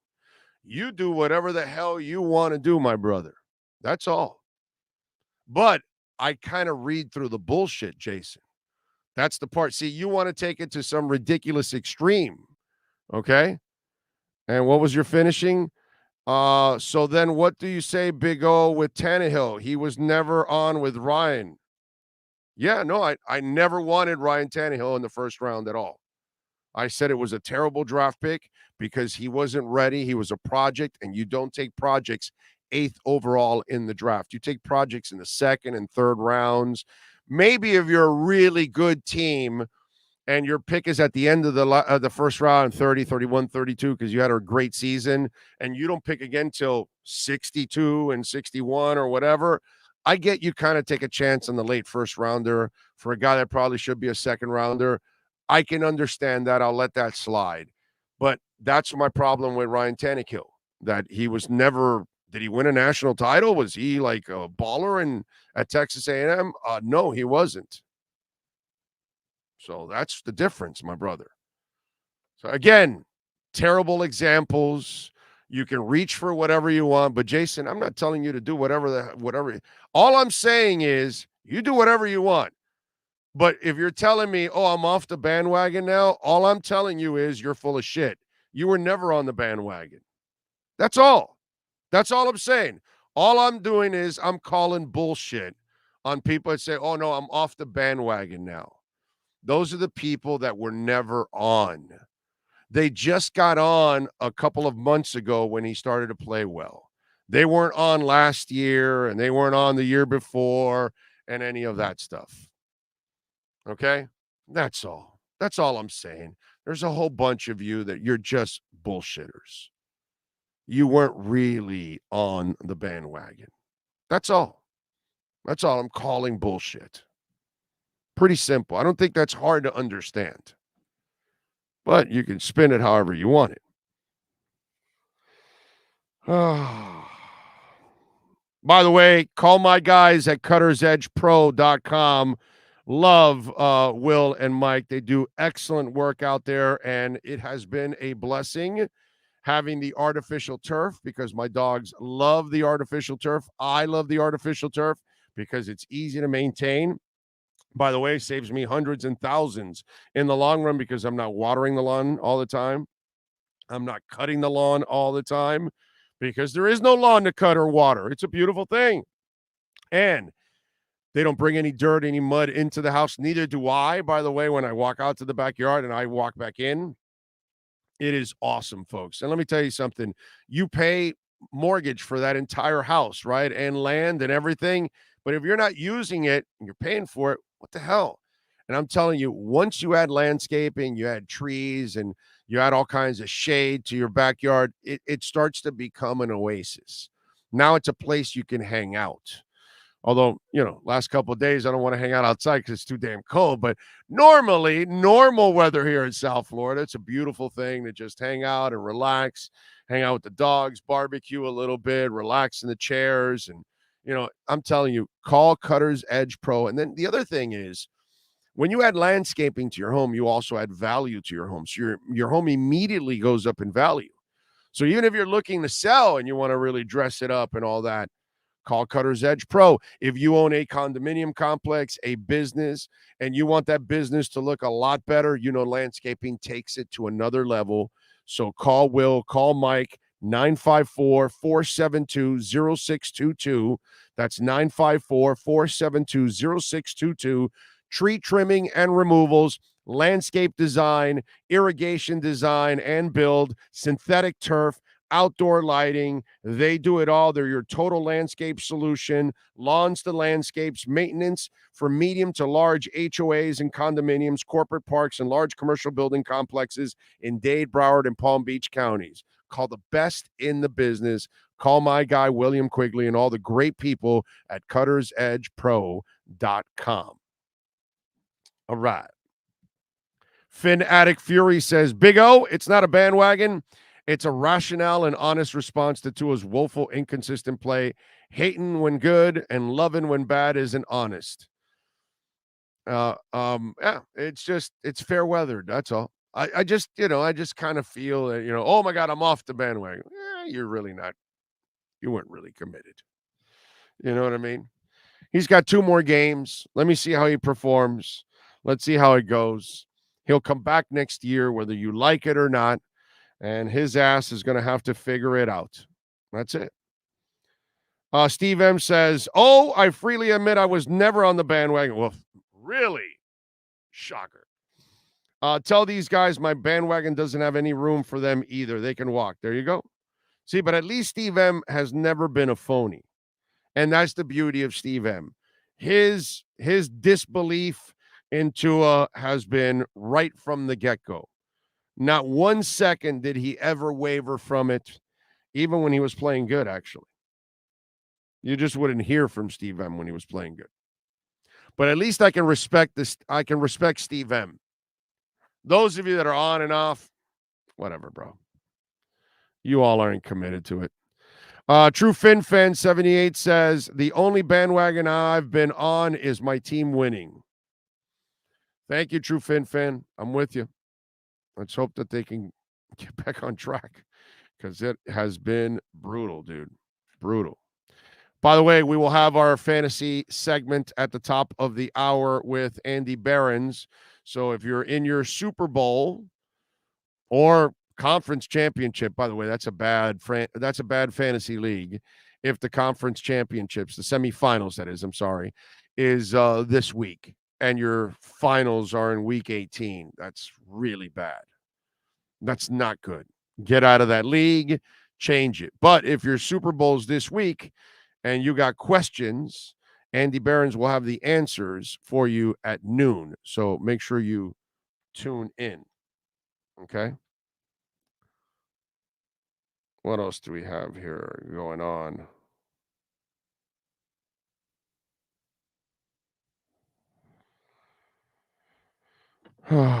What do we have?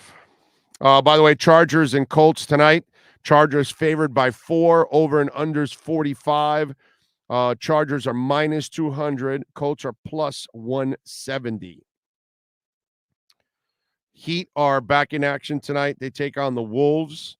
Butler and Bam are questionable tonight. Karl Anthony Towns is out. That doesn't mean shit. The Heat lose to teams all the time, even without some of their best players. So that's, nothing to think, oh, my God, they're without Karl Anthony Towns. Maybe they'll win. As you all know, the Dolphins choked away yesterday against Green Bay, 26-20. Tua was absolutely pathetic. His first 10 weeks, passer rating of 118.4. Last 6 weeks, 84.4. He went from number 1 in the NFL to number 24. Pass touchdowns to interception ratio, 18-3 in the first 10 weeks of the season. Last 6 weeks, 7 touchdowns, 5 interceptions, 21st in the NFL.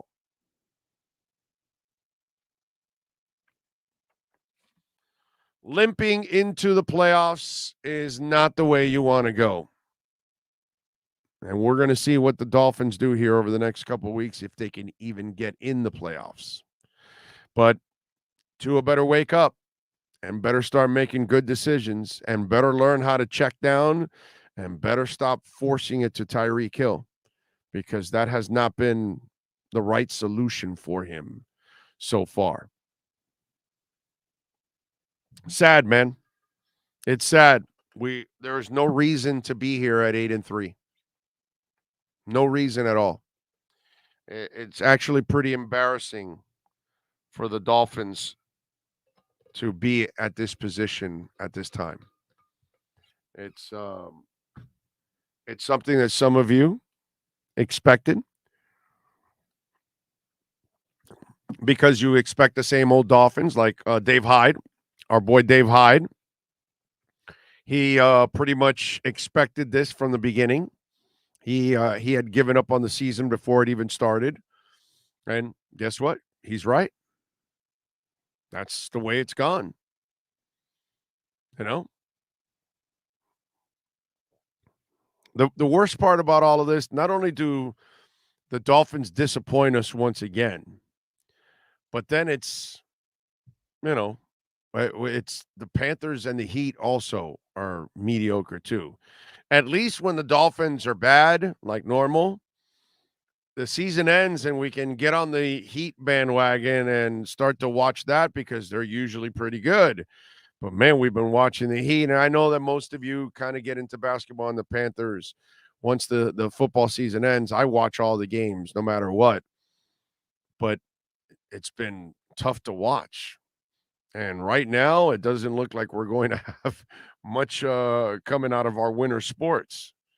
And I got to admit, college basketball does nothing for me. And I know UM's pretty good, but this college basketball nowadays is kind of rinky dink. So it just doesn't really do anything for me, unfortunately. It is bad, ladies and gentlemen. It is really, really bad. By the way, they're going to have World Championship Boxing over at Hialeah Park. Guillermo Rigandao returns to the ring on Friday, February 24th at Hialeah Park. So they're going to have another Gran Noche de Boxeo Cubano, and they're going to have an excellent fight card as always. So Guillermo is going to be there, and he is 23-1 with 13 knockouts. And hopefully we will see a whole bunch of great fights. So February 24th, 2023, tickets go on sale in just a couple days on January 2nd. So come on out and join us at Hialeah Park Casino at 100 East 32nd Street. Looking forward to the fights. Always enjoy the fights at Hialeah Park, man. John Santos. Good morning, sir. I don't think I've seen the Santos name there for a while. He says, good morning, Big O and Sean. I believe in Tua. Well, John, you are one of the few that believes in Tua. Who wants Lamar Jackson? God. Not very smart if you want Lamar Jackson. So let's get a guy that can't pass. Okay. That makes a lot of sense. Yeah, running quarterbacks will last because, he's only getting stronger and he suffers less injuries nowadays. That's hilarious, the Lamar Jackson stuff. That's a joke. Musa, thank you for the love on the super chat. Bright side, this team will never fool me again. Explosive offense, MVP candidate at QB, and still find a way to crash. Wheels on bus go round and round. Can't argue with that. I'd love to. I'd love to talk Moose off the ledge. I'd love to tell him, dude, you're wrong. But they did it again. The Dolphins find a way to screw up a season once again. And it doesn't matter who the quarterback is. It doesn't matter who the coach is. It doesn't matter who the general manager is and all that kind of stuff. I get it. I get it.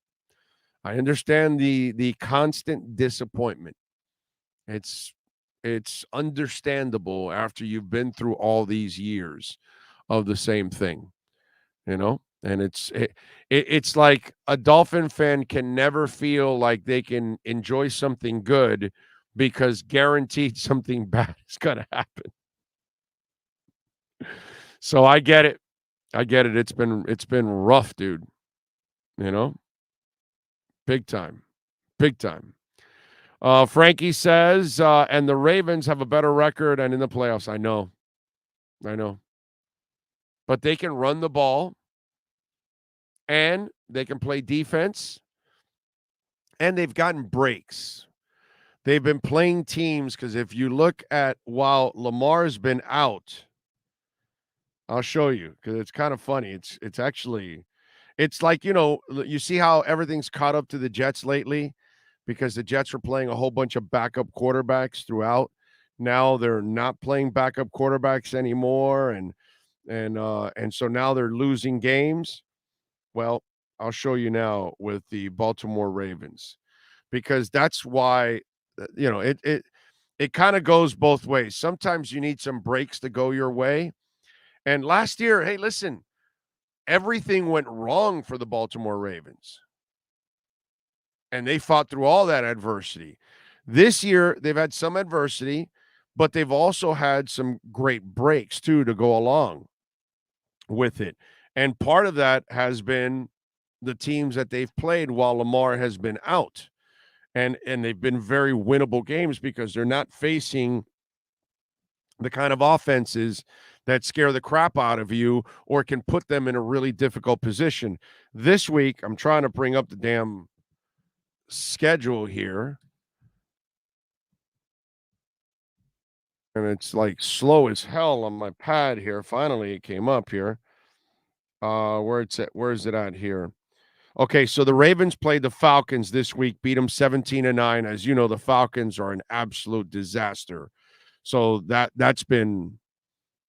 was obviously an easy one for them. You know what? I'm going to stop worrying about the pad. I'm just going to do it here. Oh, okay. Finally, it came up. All right, here we go. So they beat the Falcons. Then they lose to the Browns, which, again, doesn't have much of an offense, 13-3. They get a break. They beat the Steelers. Young Pickett, who's getting better, 16-14. Then they play the Broncos, 10-9. They lose to the Jags. The Jags have gotten better. And then the Panthers, and they beat them 13-3. So you look at it, Panthers, Jags, Broncos, Steelers, Browns, Falcons. And by the way, they've got the Steelers this week and then at Bengals. So those will be tough. But they got a lot of breaks, man. They played a lot of weak sisters. And even with Lamar, they beat the Saints. They beat the Bucks. They beat the Browns. They lost to the Giants. They beat the Bengals. That's a pretty good team to beat. They lost to the Bills. They beat the Patriots. They lost to the Dolphins. They beat the Jets. You look at their schedule and you look at their wins, and they've really capitalized mostly on bad teams. So they've had that break this year with the Ravens where they kind of, all their 10 wins. Falcons, Steelers, Broncos, Panthers, Saints, Bucks, Browns, Bengals, Patriots, Jets. How many quality teams there? The Bengals,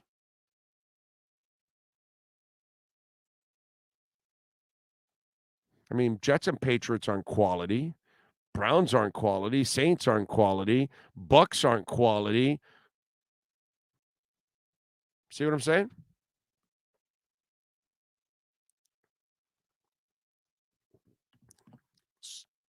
So when you say the whole thing about the Ravens, you got to understand, again, context. Okay, so they're winning, but why? Oh, okay, schedule. They can play enough defense. They can run the ball. They can kind of control the clock. Okay, they got a chance to beat all these bad teams, even with no quarterback or whatever they have at quarterback. Let's see. AH360. Thank you for the love in the super chat. Oh, Tua doesn't seem to have the authority to change plays at the line, or at least I don't see him ever do that. Should we read into anything like that? No, it's all on McDaniel. He doesn't want that. We asked him about that. Like, will you allow a quarterback to audible? And he goes, well, then what am I here for? So that's his ego. He's calling the plays. Tua only can do a check with me. And what that means is Tua will have another play he can check out of. So they call a pass play that goes with a run play. Or they'll call a pass play that goes with another pass play.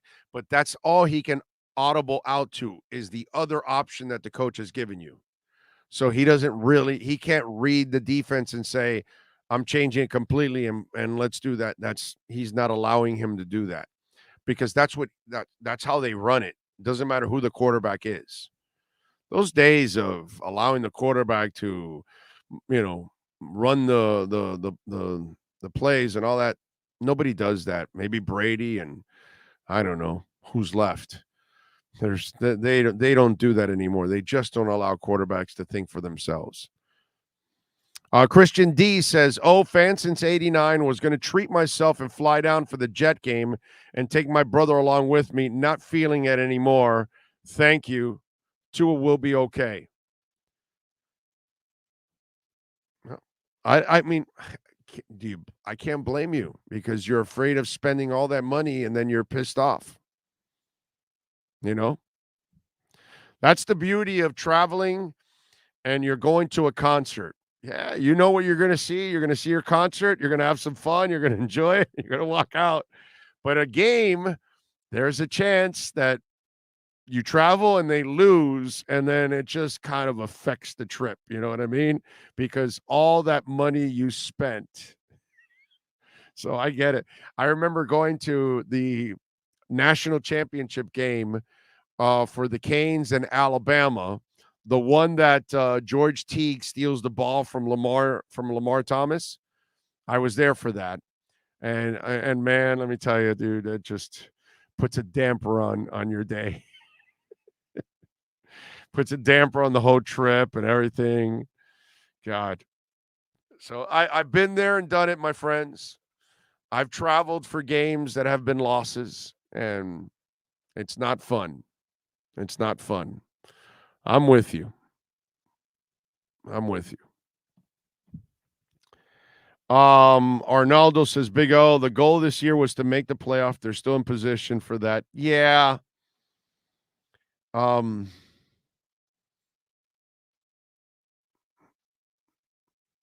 enough. The goal is to win in the playoffs. And now I just don't see that this is a team that can win in the playoffs. Arnaldo, I'm not impressed if you just make the playoffs. We've had plenty of shitty coaches that can do that. That's not impressive. What would have been impressive is if you righted the ship here and you started to win in all these games that mean something and you position yourself a lot higher in the playoffs. That would have meant something to me. But the league is meant for you to be right around 500. Where are they? Right around 500, 8-7. The league is already allows too many teams into the playoffs. As I've told you for a few years now, those more often than not, those teams that are 6 and 7, they don't really belong in the playoffs. So the Dolphins are looking to earn a spot that shows that they're really not good enough to be in the playoffs. So now they're going to have to shock all of us by winning in the playoffs. And to me, my friend, Arnaldo, that's the only way they make progress this year. You can win these 2 games. You can get in the playoffs. I'm not impressed. You win. Now I'm impressed. You are going to, if you get in with 10 wins, so you got lucky this season that you get into 10 wins where Flo could not get in with 10 wins. So what's so impressive about that? That you just happen to be lucky that in this season you can get in with 10? I saw Wanstead hit 10 and he didn't get in, just like Flo. Won 10 and did not get in. Not impressed. Not impressed. You win in the playoffs, now you're going to impress me. And by the way, I don't care if you have to play the Chiefs or the Bills because you're the 7th seed. That's your effing problem. You put yourself in that spot. I don't care. I have no sympathy for you. You gave away the games against the Chargers and the Bills and the Packers. You gave them away. Poor coaching, poor play by your quarterback in 2 of those 3 games.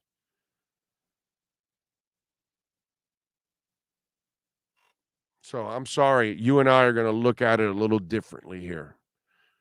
Winning 10 games doesn't impress me with what you already inherited and what they gave you to build on the offense. You couldn't do better than Flo without an offense?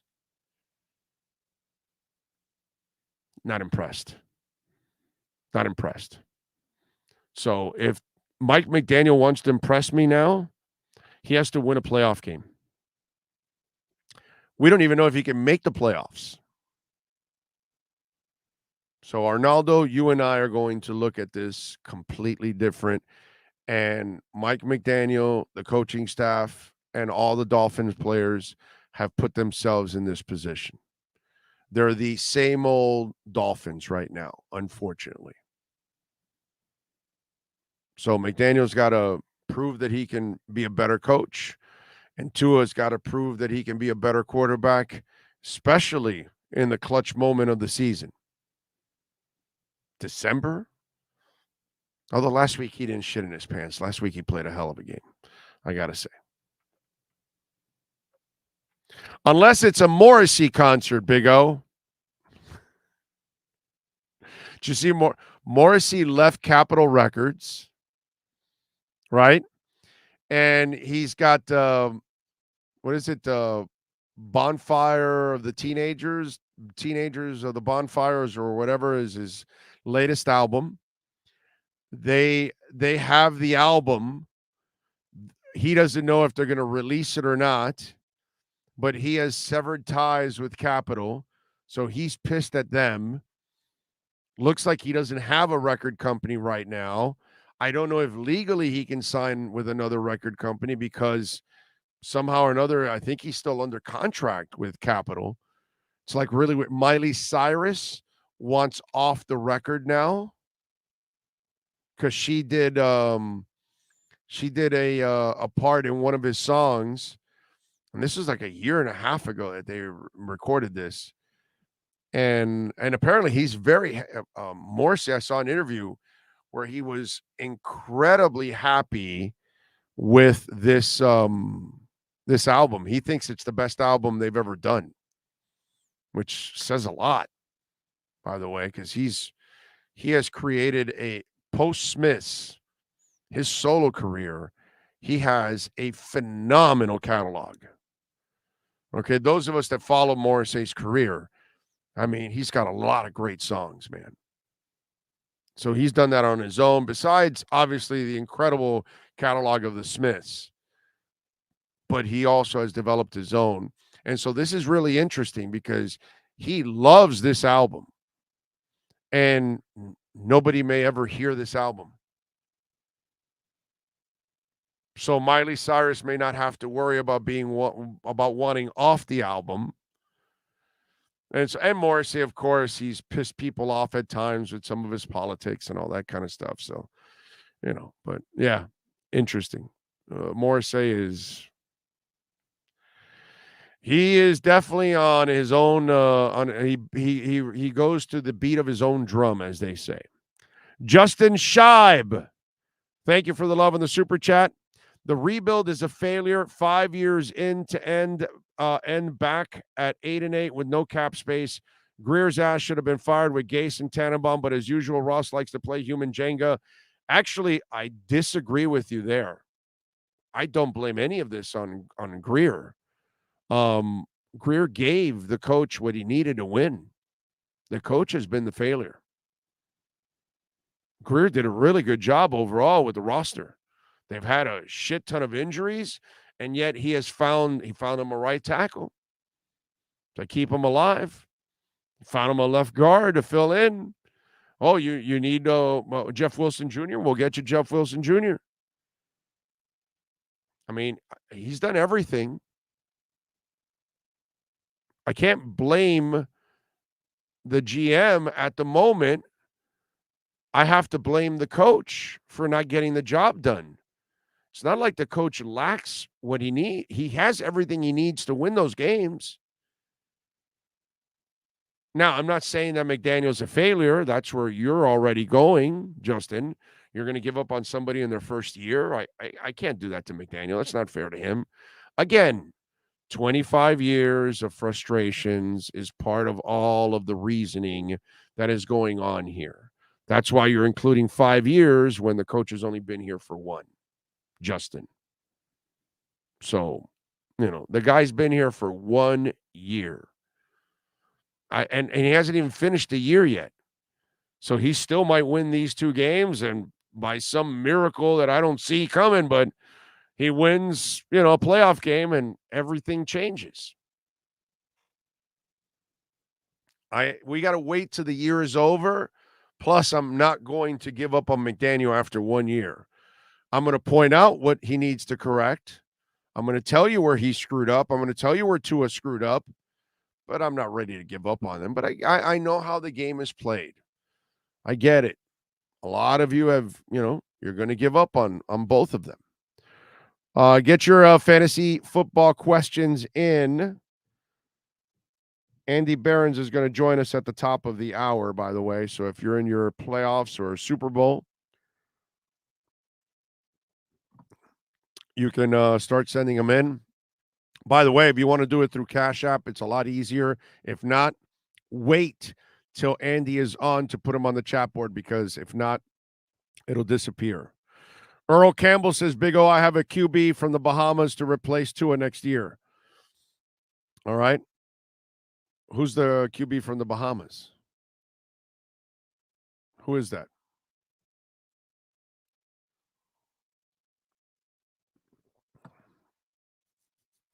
Who's the Bahama QB? I don't know. What's the joke? Am I missing the joke or something? Who's the Bahama QB? Let's see. Big O, what do you give the Chubb deal has been a bad deal so far. But again, I can't give up on the guy because he just got here and he needs to, you got to give him some time.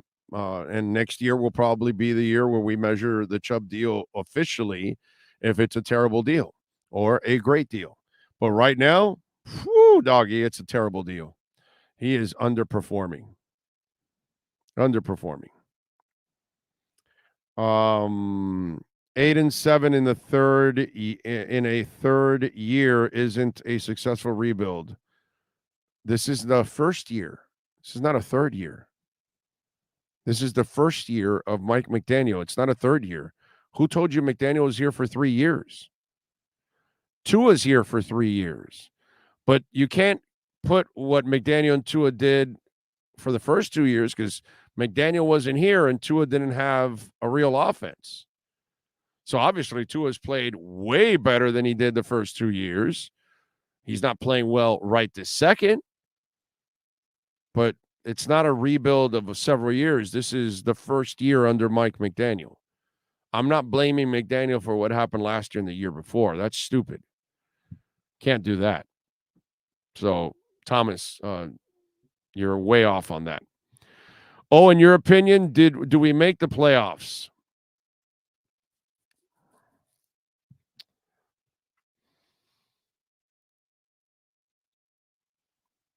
It's a great question. I'm going to say yes. Tua's been undefeated against the Patriots. I expect them to win.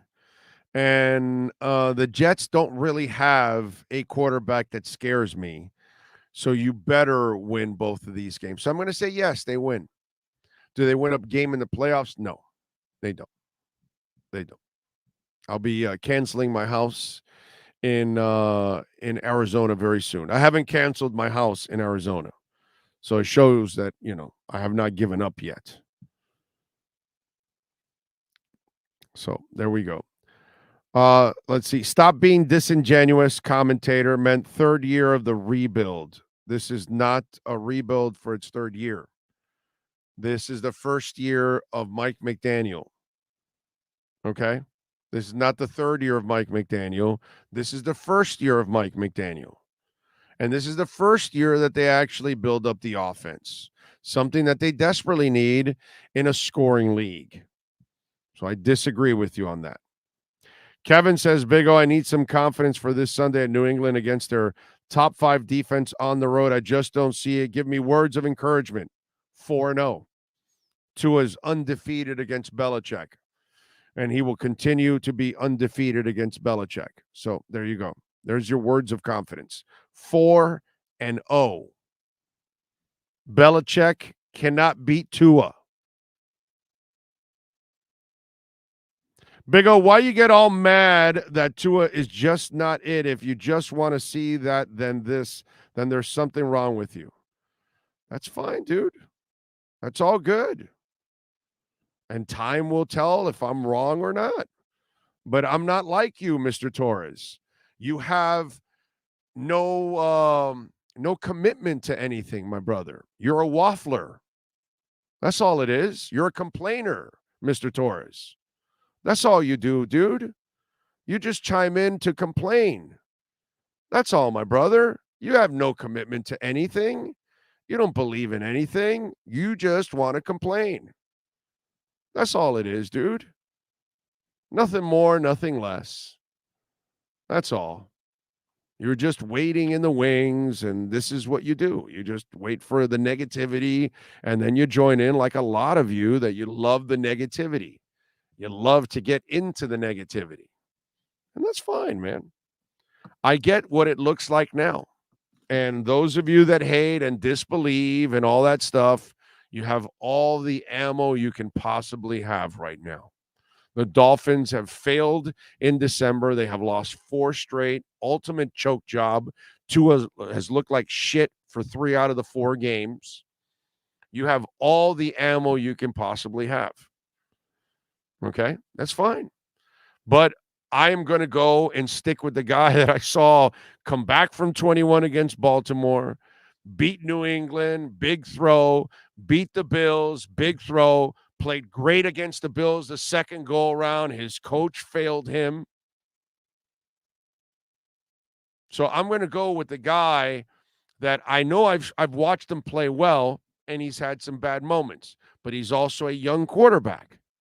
So shit like this is going to happen.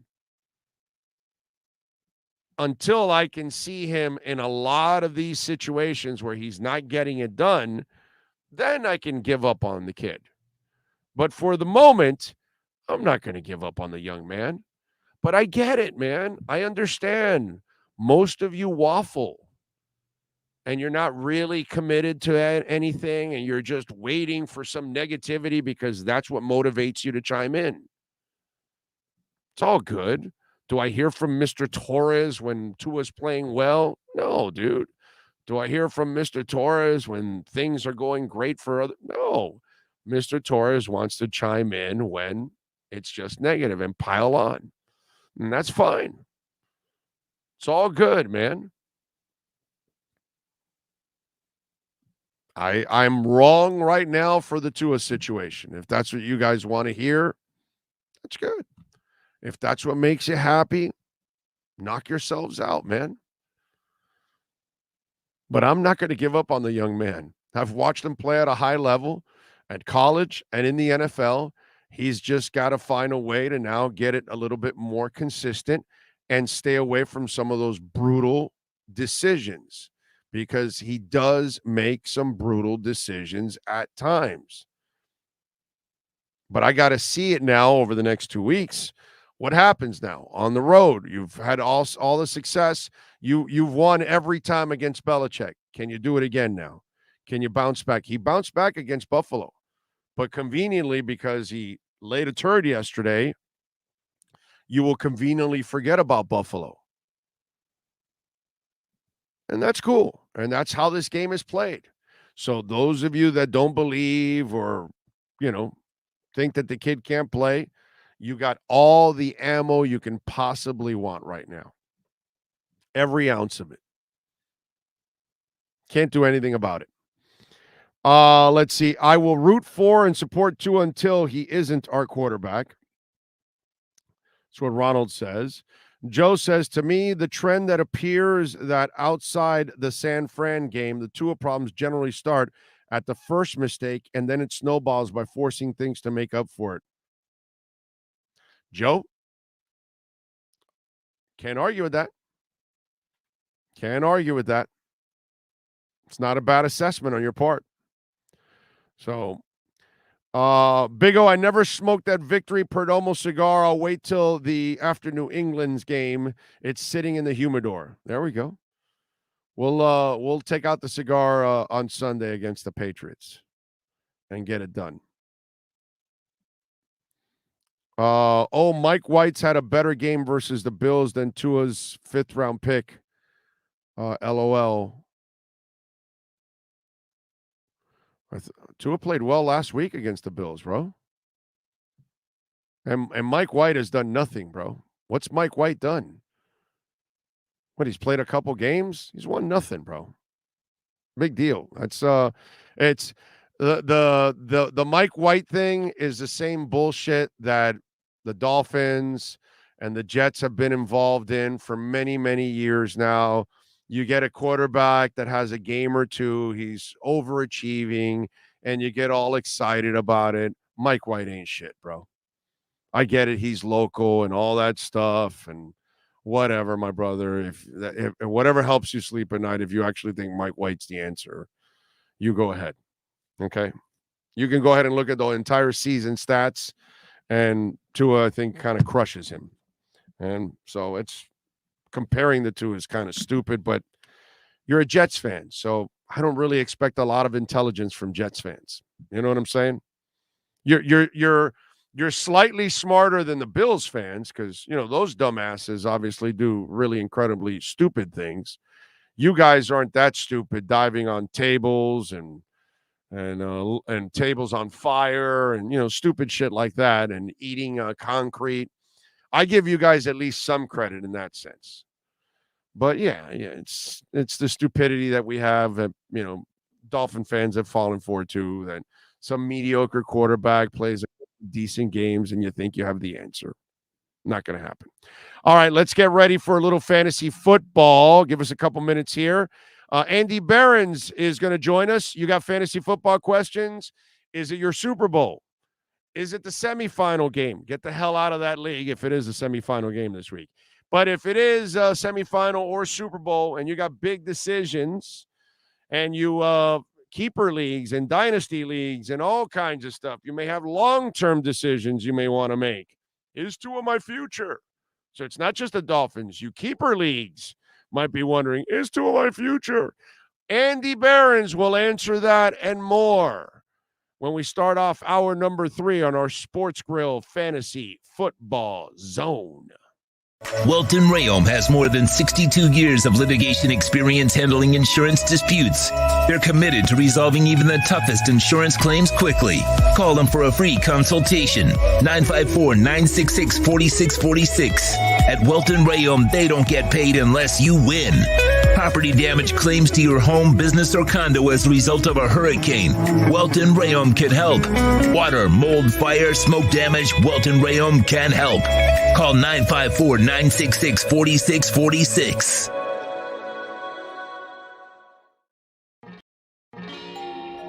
Oh, great. You have a doorbell camera. Now you have a front row seat to your house getting robbed. They're breaking into my house! Ooh, there goes the TV. I'm sure it'll turn up at the pawn shop. No, not the TV! Just because you can see them, that doesn't mean you can stop them.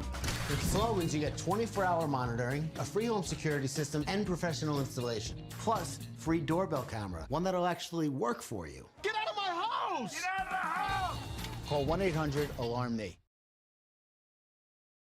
For over 16 years, EJDconstruction.com has provided South Florida residents quality craftsmanship, accurate project management, and exceptional service. That's why EJDconstruction.com is an A-rated member of Angie's List and the Better Business Bureau. When you're looking for the right custom home builder for additions or home remodeling, please call my friend Eric at 305-433-4843. That's 305-433-4843 for EJDconstruction.com.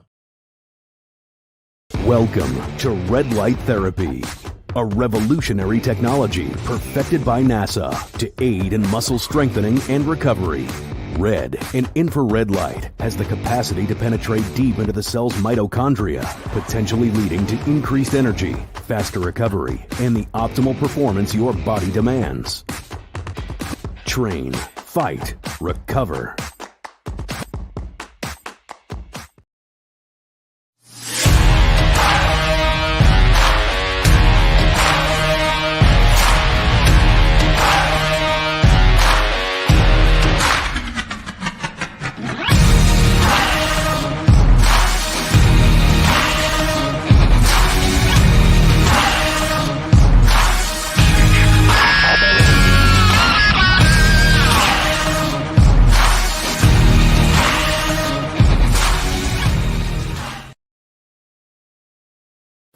Statements or beliefs expressed on the following program by the host, guests, or callers are not necessarily the opinions of FantasyXS.com, Media Group Inc., ownership, management, sponsors, or website.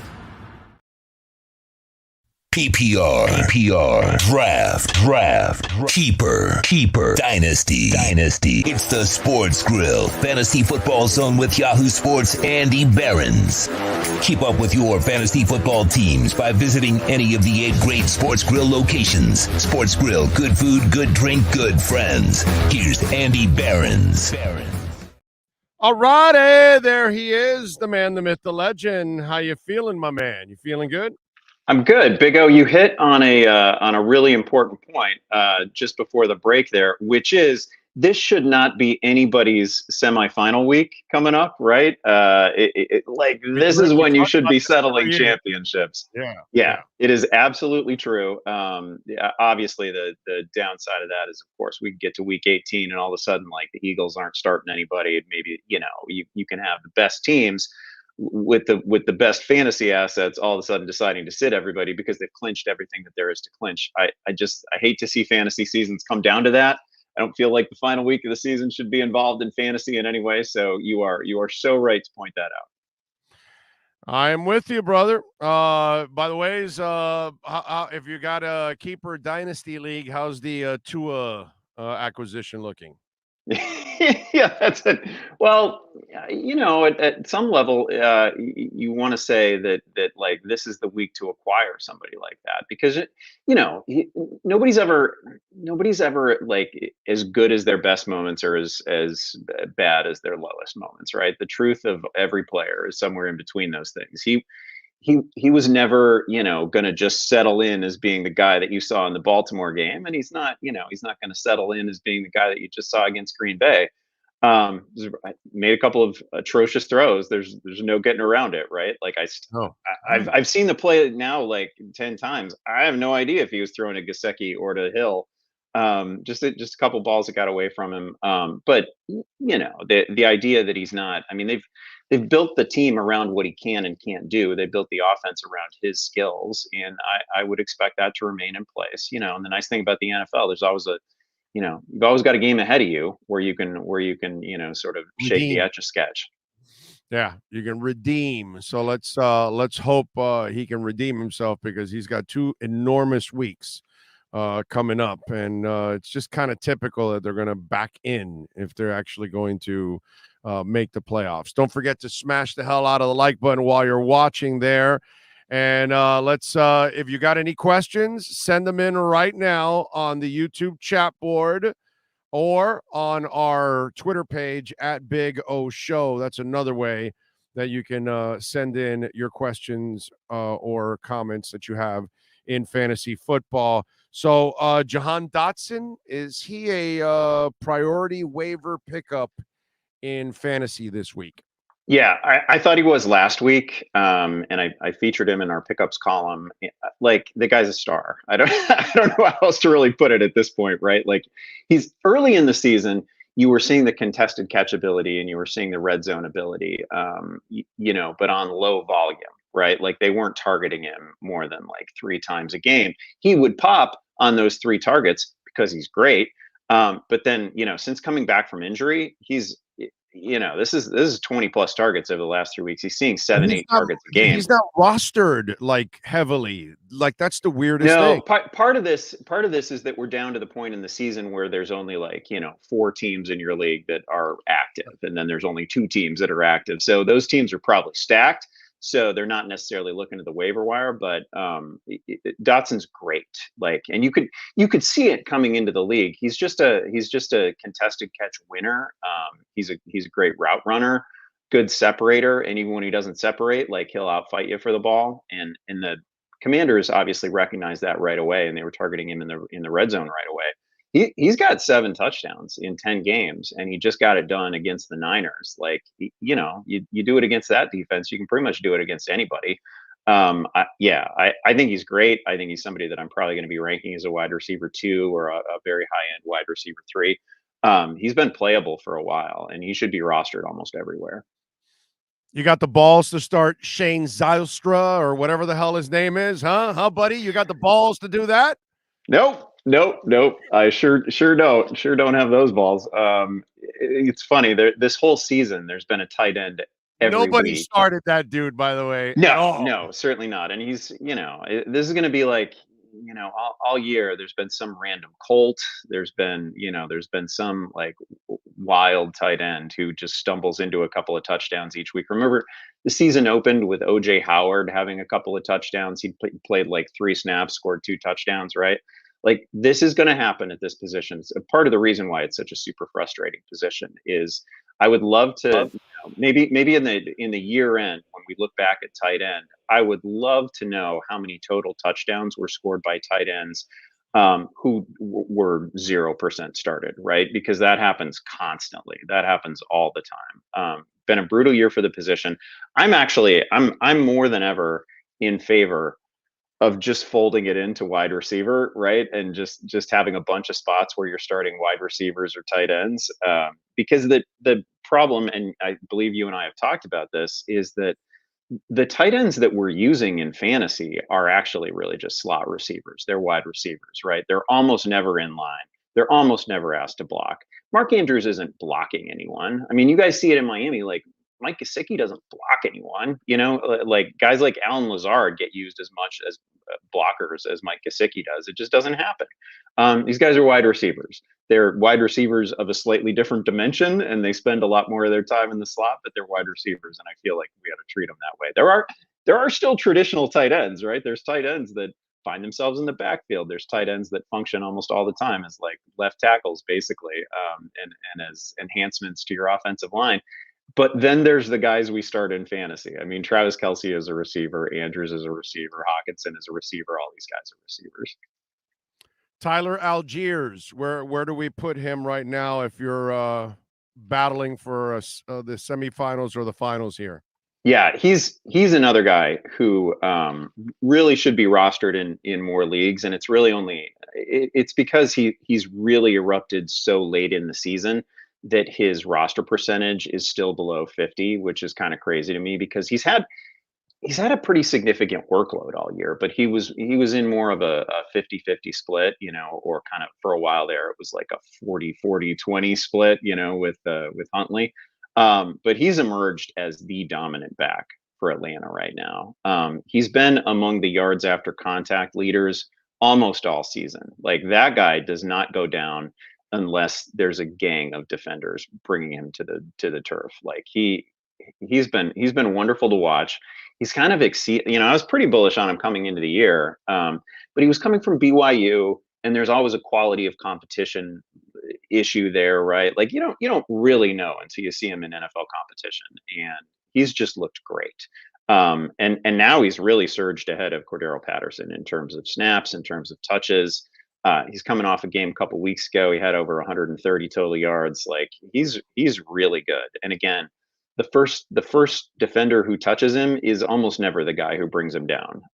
So he's very fun to watch. And there's no more run committed team than the Atlanta Falcons, right? So like we've seen them in games this year where they fall behind by 3 scores and they're still running the football. So you never have to worry about game flow with him either. You can put it in the bank. He's going to give you 16, 18 touches. Most of those are going to be carries, so you don't get some big PPR bump or anything like that. But he is, in any given week, he's probably at this point the Atlanta player who's most likely to score a touchdown too.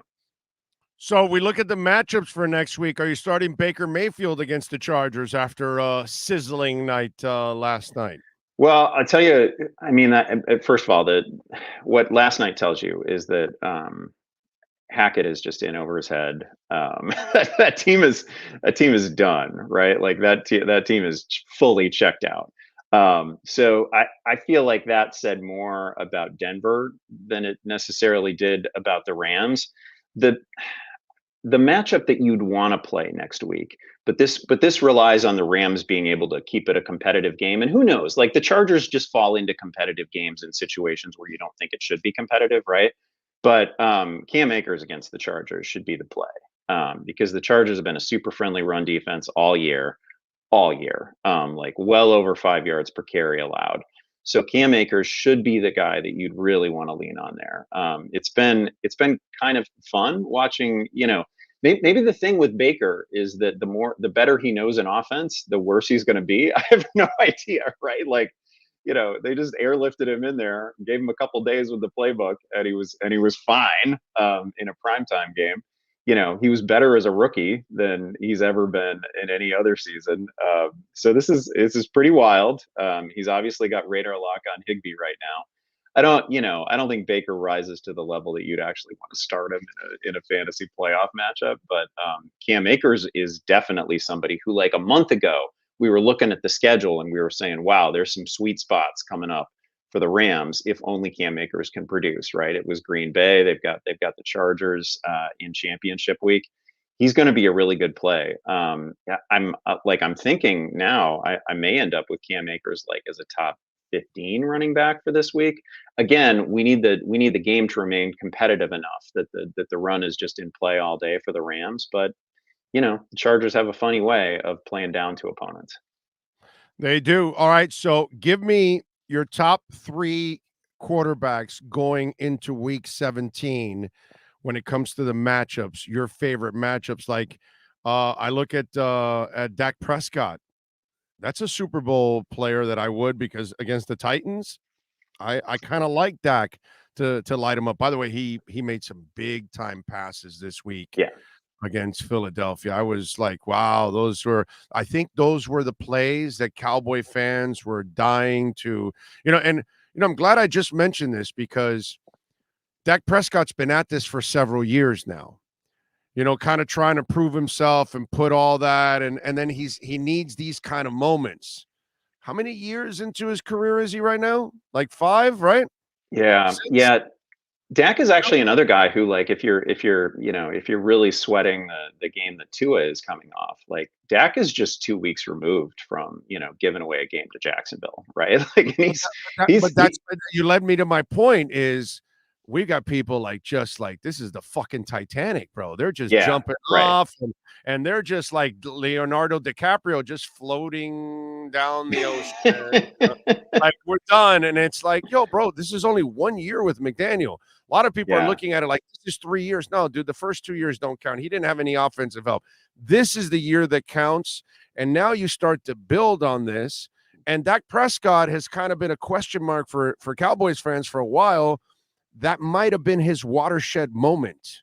Yeah, he wasn't even a question mark 2 weeks ago. Like they were mad, right? Yes. Like, I mean, he's piled up interceptions this season, and now he just faced a great defense and he stared him down and had an excellent game. So that's kind of what I was getting at earlier when I was talking about how, like, you're never as good as your highlights and you're never really as bad as your lowlights, and the truth is always somewhere in the middle. And like, it only takes one game to completely shift the narrative on any player. So I would still be, I'd still be pretty optimistic about the general trajectory of the Dolphins offense, even though, you're coming off a couple of rough moments in a spotlight game. And you're so right to point to Dak and make that point pretty clear. This isn't going to be like my actual top 3 at quarterback as we go into week 17, because those are, it's always guys like Patrick Mahomes and Josh Allen and Hurts if he plays. I'm talking about matchups. I'm talking about slash QB slash matchups, because that's kind of some of the spots where you can really pick on some soft defenses. Jared Goff is at home facing the Bears. Jared Goff is a guy who's still available in probably about 20% of Yahoo leagues. Not a lot at this point, but because I think people have been eyeing this Bears matchup for a while, right? Like the Bears did their best in Arctic conditions against Josh Allen. They had some nice moments, but that is a severely undermanned defense right now, and I'm confident that they cannot handle DeAndre Swift and the speed of Jamison Williams and Amon-Ra St. Brown, and there's too many weapons that the Lions have for them to be able to resist that. So I think Jared Goff is in for a big week. He's actually probably going to find himself in my top 10 quarterbacks this week. Trevor Lawrence, who's playing extremely well and just had a pretty good game against the Jets. He gets Houston, so that's a super friendly matchup. It's, the rest of the season is basically must win for the Jaguars. So I think Trevor Lawrence can go off. Like, it would not surprise me if Trevor Lawrence finished with a top 5 fantasy week. The thing that really excited me about the Jets matchup, and again, terrible conditions and all that, but they proactively ran with Trevor Lawrence, which has been a thing that, I know you don't want to put a guy like that at undue risk, but he's a really good runner. Some of his best moments at Clemson were like long touchdown runs. Like, he's not just like kind of mobile. He could get you a few yards if it's, whatever. No, he's good. Like, if you wanted to turn him, and not that they do, but if you wanted to turn him into, somebody that we were getting 6-8 designed runs for each game, it would look a lot like that Jets game. And I think he would be super productive. I can't say enough about that guy's talent. He's one of my I love the story that they have going on right now, and I love the redemption for Trevor Lawrence after people were ready to give up on him, after his first season under Urban Meyer, and in terrible circumstances too, right? Who else? If I had to come up with one more, it would probably be Brock Purdy. Brock Purdy gets again, we're not talking like my actual top three quarterbacks, but he's stepped in so perfectly for Jimmy Garoppolo. Like, what did Jimmy Garoppolo do? Like, every week was 220 yards and 2 touchdowns, right? Like a metronome, just week in, week out, regardless of opponent. The one thing that Garoppolo was really able to do is he didn't miss all the layup throws that you get in a Kyle Shanahan offense, right? Like Kyle Shanahan, there's only a handful of plays each week where Shanny is really asking a quarterback to make a hero throw, right? And Garoppolo was so good at making all the simple ones. He didn't make many of the hero throws, but he was really good at making all the layups. And Purdy is nailing absolutely every layup throw that you get. Like, you think about the touchdown this past week where George Kittle did basically all the work, right? Like, he's had such simple open routes to Kittle over these last couple weeks, and Kittle does the rest. And like, but who cares, right? Like, for fantasy, we get all those yards for a quarterback. He's not throwing a ton, so you're not going to get a lot of dropbacks there. I think he's only averaged last 3 weeks. Purdy, I believe, has averaged like 23 pass attempts per game. So there's not really a path to like 4 touchdowns or 5 touchdowns. He's not a guy who's going to like single-handedly win your week, but you're basically guaranteed 210, 220, 230, and 2 touchdowns. And he's got a little bit of rushing element to his game too. So Purdy is somebody who's just absolutely not going to fail. I sort of buried the lead there. He's also got the Raiders coming up, and the Raiders will, whatever you need, the Raiders will give to you. I'm with you there. Somebody's asking Miami D or Bucks D next week. This is really a tough one because like the Bucks D in real life, very good, bunch of playmakers, but my problem with them for fantasy is that they've got the Panthers. And what I believe we've talked about this before, like when we're making streaming decisions about defenses in fantasy, you're really just chasing dropbacks. You want a defense that's facing a team that's going to try to pass like 40 times. Because what do we get from dropbacks? We get sacks, we get interceptions. Like, even if it's a good quarterback, even if the team gives up 24 points, 28 points, we just want sacks and we want interceptions. And you can't really get that from Carolina because all they want to do is run the ball 45 times, right? Like, they don't want to throw. Sam Darnold is not going to drop back 30 times. So the Bucks could hold the Panthers to a low number. But I don't think it's a really rich environment, like just in terms of fantasy. So I would actually lean the Dolphins there, and I would trust Mac Jones, or maybe at some point they decide to pull the plug on Mac Jones, but they haven't done it yet. I would trust Mac Jones to give you the ball a few times. All right, what do you got going on this week at Yahoo so folks can check you out leading into their playoffs? Yeah, I got the pickups column coming out tomorrow. It's going to be a bunch of recycled names, but we've got a really friendly defense for you to pick up. So we've got the pickups column coming out tomorrow, and then a special Thursday night edition, just like we did last week, of Fantasy Football Live, getting you set for the entire weekend. Follow him on Twitter at Andy Behrens. Catch him every week here doing his thing with our Sports Grill Fantasy Football Zone. Andy, as always, thank you, my brother. Appreciate you immensely. Thanks, Big O. Appreciate it. You got it. There you go. Sports Grill, baby. Guess what? Today is Monday, and today the new Doral location is open. So now I can say 8 great locations. $1.50 Bud Light drafts and bottles during the NCAA and NFL games. Tonight we got Monday Night Football. Tonight you get to enjoy $1.50 Bud Light drafts and bottles. They've added these new cocktails during the NCAA and NFL games. We got all the bowl games going on too. $5 for the cherry lemonade and the tailgate tea. Domestic pitchers, only $12. Bone-in wings, 15% off. The buttermilk chicken sandwich is delicious. The buffalo tater tots are awesome. And, Sports Grill is known for a great atmosphere, great food, great service, great people, just a great sports bar here in South Florida. But you know what? They're also known for their sauces. Now you can take them home. Yeah. A lot of you love the buffalo sauce or the Miami Heat or the blackberry, the barbecue, the dale. They've got all those sauces now, and you can take them home. So go check out the new Doral location. Brand spanking new, opens today. So get on down there, man. And it's Monday, so you can enjoy the $7 single smash burger at Sports Grill, baby. Yeah. Great place to enjoy friends, family, and some fantastic food. You've been listening to the Sports Grill Fantasy Football Zone with Yahoo Sports' Andy Behrens. Go to sportsgrill.com to find a great location near you. Fantasy football fans, subscribe to the Big O Radio Show on YouTube and all other platforms to catch up with all our fantasy football insight provided by Scott Pianowski and Andy Behrens. All right. All right, what else do we have going on? McDaniel. We talked a little bit about earlier on where he has to improve with Tua. I know Tua, tried to lay on the sword for the second interception and all that stuff, and that's great leadership and all that. And he's a fantastic young man, had some great moments this year, but unfortunately, there has to be a balance to his game. And Tua needs to find that balance. And right now, that balance is not there.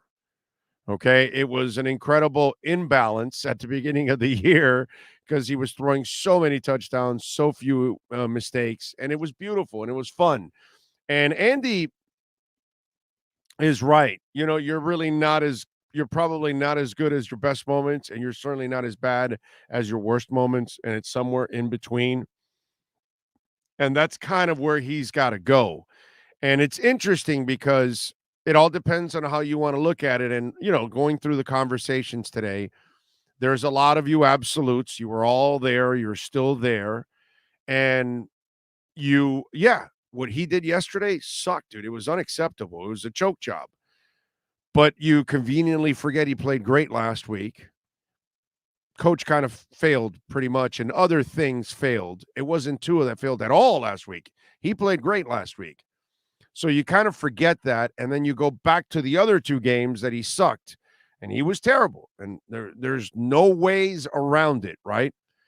But that's the problem that, like I said, most of you were never really on the bandwagon anyway. You were never really believing. You were just hiding because you were wrong, right? And now that he has played bad, see, you kind of stayed hiding last week because you couldn't pick on Tua last week. But the San Fran and the Chargers game, and now this one, now you come out of the woodwork. And so it all depends on how you want to look at it, and it all depends on how he wants to look at himself. But what Tua has to do is find that happy medium where he's not making those brutal mistakes, where he's not forcing things. And I almost feel like Tua's got remember this, see, again, I wish I could remember a modern show or movie that had kind of the same thing. But in Animal House, there's a scene where he's with the girl in the room, and she kind of gets knocked out, right? Because she's drunk. And he's thinking, does he have sex with her or not, right? And he's got a devil and an angel, right? And one's telling him to do it, the other one's not, and all that. And so to me, it seems like Tua's got that. It's not necessarily a devil or an angel. It's just something on his shoulder that it's almost like there's this extra pressure to go out there and make plays when there is nothing to be made. Or force a play that you don't need to force, settle for a lesser play. Or listening to people say that he doesn't have a strong enough arm, so now he's throwing it deep all the day. That's the funniest thing in the world. Tua can't throw deep. Nobody throws more deep balls than the Dolphins. Nobody. Nobody completes more deep balls than the Dolphins. Nobody has a higher percentage of deep ball completions than the Dolphins. It's almost like he's constantly fighting whatever demons all of you are sending his way. You know what I mean? And instead of unclutter the closet, clean it all out, clean out the house, clean out the kitchen, clean out the garage, get all the clutter out, and just, enjoy an organized home where you can breathe and there's no dust or no anything like that. And it almost seems like he's got too much clutter in his home. And there's too much shit that he's trying to overcome. He's trying to run through people. He's trying to throw the ball downfield all the time. He's trying to force plays to make them big plays. And he's got to kind of settle down now. That's what he needs to do. And he's got to find that happy medium because it's there. He has played. I get it. You all, the haters, the disbelievers, all you all out there, you can tune out if you want and leave the podcast if you want. So you don't want to hear any of this stuff. But he has played great. He's played better than any quarterback we've ever had since Marino. So it's just a matter of finding that balance. And he can find that balance. Dak Prescott, it's taken him several years. And this might be the year for him where he goes to the playoffs and he has some serious success. But it's taken several years and injuries and all kinds of stuff. And my point is that it's not going to happen for Tua in just one season, as much as you would like it, because you've been suffering for, 25 years of shit football. I get it. I understand. But it's not that simple. And you idiots out there that just want to get rid of Tua, you make it sound like you can go get another quarterback. Like they grow on trees. Like that's what you've been doing for 25 years. No, we'll just go get another good one. And some of you morons, of course, now talk about Lamar Jackson. It's like you're really stupid. Some of you are really stupid. Like you want to get a guy that can't even pass the ball. All he can do is run. That's it. He's a running back trying to throw the football. Like, you know how stupid you are? Seriously. If we're going to be honest here, right? You know what I'm saying? So I get all the overreaction and all that stuff because that's what you guys are good at. You guys aren't good at being strong and actually standing on your, standing by something. No, you waffle. That's what it is. That's what fans do. There's a whole bunch of you that are fair weathered. And you think it's done like this is a rebuild of 3 years. No, it's not. This is the first year of McDaniel. He wasn't here for the last 2 years. If he had what's it called? Tua for 3 years, then we got a problem. But this is the first year where Tua is actually playing the game the right way. Now he's got to find that balance, that you've got to play that high-powered, high-scoring offense, but you've got to learn how to kind of take the lesser play. That when you see that last interception, go look at the field. There's other guys open. And a lot of times when he's thrown interceptions or when he's throwing a Tyreek covered by 8 people, obviously there's other people open. And he's got to do a better job of that. And it's not like he can, but it's just he better find a way. That's all. It's up to him. All right, let's continue the conversation. Let's go with our EJDconstruction.com Miami Dolphins report. Dolphins fans, time to get insight on your favorite team with your favorite reporter with an Expos hat. Sports Illustrated's Alan Poopart in our EJDconstruction.com Miami Dolphins report, exclusively on a Big O radio show. All right. Let's just do something about this light here. There we go. Much better. So there we go. You got an Expos hat and a Blue Jays sweater. How about that, huh? About that. But aren't you like a trader now, or is it because since the other Canadian team doesn't exist, I can jump over to the other Canadian team? Is that the law for the Canadians? Of course, but it was always even when the Expos were in existence, it was always 1A and 1B, like because AL and NL. Correct. Right. There you go. Okay. That makes sense. Can't argue with that. That's it. Are they? I heard something about them modernizing the stadium finally, because that stadium was ahead of its time already for many years. But I heard that they were going to do some stuff about modernizing it or something like that, upgrading it. You're talking about Rogers Place or Rogers Center, whatever it's called. I believe I read something about that, but I certainly wouldn't swear to it. Yeah. For those of you, by the way, that don't know, they have a hotel that overlooks the ball field and all that. I mean, that stadium was ahead of its time because it has a mall and everything, right? Don't know. I think it has like some kind of a mall connected to it. Like they were ahead, bro. They created the multi-purpose dome before anybody else did. And that was really, really smart on their part. And by the way, there is a story. Remember that there was a couple having sex, right? With the window open. Yeah. So yeah, that too happened there in Toronto. So interesting stuff that has developed there. Now you know why he's a Toronto fan now, because fans have sex in the hotels with the windows open. Back-to-back World Series titles in 92 and 93, which should have been followed by the Expos in 94, but that's another story. We were, bro, that Expos Yankee series, it could have been one of the best World Series of all time. Yep. Because both those teams were loaded. I think the Spos would have won because the Spos, like that team, like fed like 6 teams in the majors. Well, no, they were stacked. They were stacked, dude. Dombrowski did an amazing job with those Expos. He's the best GM, right, of our generation. Yeah, if he's not, he's up there. I mean, and at different stops too. It's not by accident where he goes, success follows.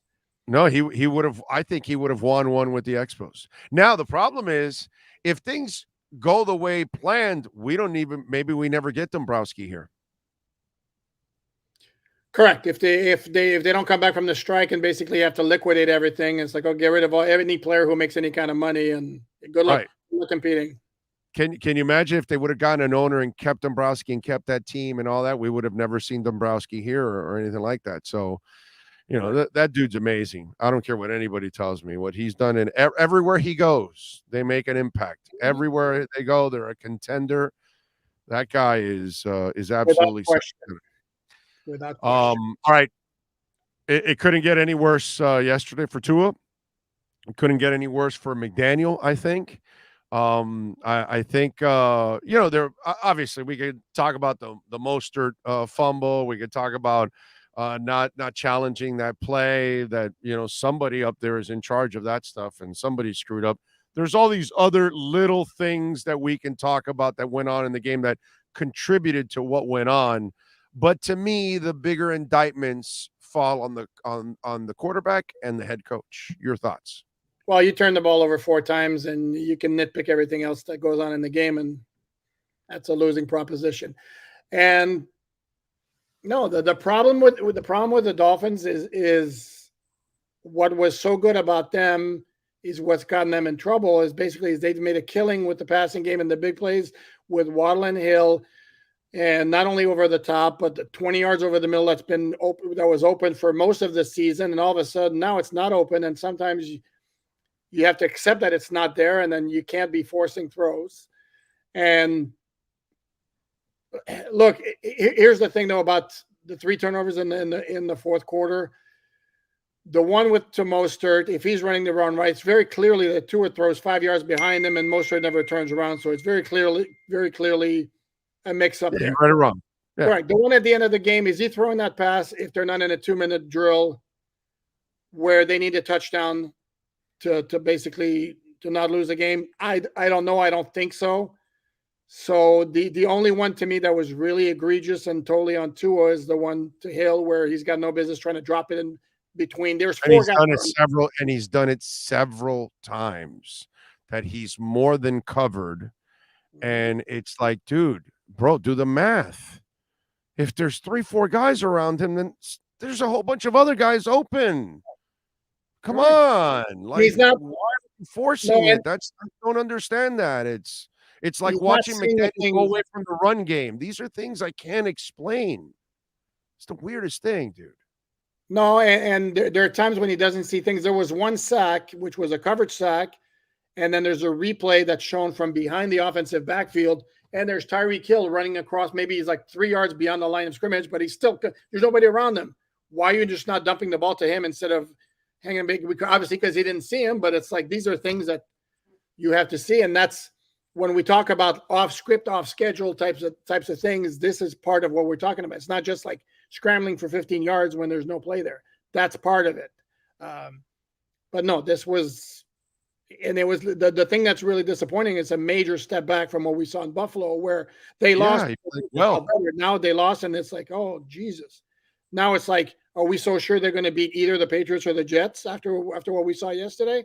No, I get it. Yeah. No, It's hard to have any confidence in them right now going into these last 2 games, even if he is 4-0 against, Belichick. Again, it's you should win, but we've said that a couple of times already here, and you don't win the games you're supposed to win, and this is the biggest month of the year, and you're not coming through. I mean, 4 losses in December. Yep. I got to tell you, and I look at McDaniel too, and I got to say, you got to do a better job of managing the game too, and some of these decisions. And listen, your quarterback keeps throwing to Hill with 3-4 guys around him. How have you not talked his ass out of this after every week that it happens? I'd like to see McDaniel do a little bit more too, because I think for me, this is an indictment on him on what's gone on, because last 4 weeks, I blame Tua 3 out of the 4 weeks. Last week, it's not on Tua. Last week actually was more on McDaniel, because I thought those look, he did it again this week. You're averaging 9 yards a carry, 3rd and 3, boom, you pass. Like, dude, what are you doing, bro? What are you doing? My God, later on, the 4th and 1, at least he ran. But Jesus and he gained 9 Christ. yards. The one, it was a 3rd and 3, and I think, I mean, it's very obvious. I mean, I'm not making a very major point that's very revealing. It's very, very obvious that he has way more confidence in the passing game than he does the running game. Even though right now the running game's performing as well, if not better, in the passing game. And I didn't see anything egregious in terms of the play calling. The 3rd and 3, it's not so much that it was a pass play called. It was that it's a shot over the top to Hill. And it's one of those where if it's a 50-yard touchdown, we'd all be sitting here saying what a great call. But it wasn't. He wasn't that covered. There was a little bit of contact. They didn't call it, which is fine. If you notice, they let the DBs. It was weird because the officiating yesterday was really, really tight at the line of scrimmage with the holes and everything, and it was really loose in the back end where they let the DBs get very handsy. Cater got away with one. Correct. No, it was weird because it was, like I said, they could do anything in the secondary, but in the front line, like Robert Hunt got called for holding where, he had his hand like this, but not for very long, and it didn't really impede the guy's progress. I think it was because of the angle, the way he was holding the guy. That's where this rule was bad. Right. This rule was bad, but if you look at the replay, there's not really impeding his progress very much. So right. But the looks of it is what correct flag. It's like when the DB doesn't turn around for the ball and he's running into the receiver. It doesn't matter, bro. You're getting that flag every single time, and they don't give a shit. Doesn't matter. Doesn't matter. But there was one yesterday. Keon Crossan did exactly that. He never. Yes. I'm saying in general around the league. Normally throughout the years, you got your back turned. Yesterday, you're right. They let the DBs play. Like I said, Cater got away with one that he should have been called for. Because he's a physical corner. He gets into it. And by the way, congratulations to him on getting that interception. That was a big interception, man. Oh, did you see he got that signed by Aaron Rodgers? He put Merry Christmas. Yeah, that was cool. I won. Yeah, of course, Rodgers did that after a win. I wonder what he would have written had the Dolphins won the game. Yeah, maybe Cater doesn't go to him if it's a loss. That's a very good point. Yeah, maybe, or he waits for the off season or something, or Yeah, he probably because you gotta understand the situation and knowing Cater because he is just so like well put together, Yeah, like he's smart. He's mentally. smart. God, you know what I mean? He's got awareness. But So here's another factor, though, Big O. Rodgers has a bigger worldview than just football. I think even amen. in the loss, Rodgers, I think, would have been cool enough to do it. Whereas Tom Brady would have been like, "Fuck you, kid, get out of my face," Right. Yeah. Rogers was very complimentary of Tua this week. I just wish he would have lived up to the compliments. Yes. Woo, Well, doggy. again, if I put a microphone in front of you, and what are your thoughts about Tua as a player from the other team? We are expecting anything other than roses? Come on. Yeah, but he kind of he went a little deeper, like talking about how he's handled the adversity and those kind of things. So he didn't have to go that far. And I think he talked about something that's really important, actually. So I thought that was actually cool that he didn't just talk about his play. He also talked about his professionalism, which is, by the way, not something that he really has all the time, by the way. Rodgers is not necessarily the most professional guy at times, but Tua has been. I will say that, overall. By the way, you're not falling for the banana in the tailpipe, right? Because I get these people on the DMs. Okay, so Tua forgot to send in the right play to Mostert. No, dude, he's trying to lay on the sword for Mostert instead of okay. So you buy, and then the other one was, well, we're not going to take this home. We're going to enjoy with our family. He's trying because he's the wholesome dude, bro. He's going to be pissed off all night. Don't kid yourselves. Okay. He may not go kick his dog and slap his wife or something, but he's going to be mad at home. Don't think that he's going home and it's, hey, let's all have a great Merry Christmas and all that. No, bull crap. He's going to be pretty pissed off the rest of the night. I think it was just one of those general things to like kind of send the message to people. Even if you have a bad day, don't take it out on the people you love, that kind of stuff. Right? Yeah. I didn't read a whole lot into that either. And not only Mostert and McDaniel said the receiver ran the wrong route on one of the picks. And looking at Mostert laid on the sword. He was like, no, it was on me. Correct. He said it. Yeah.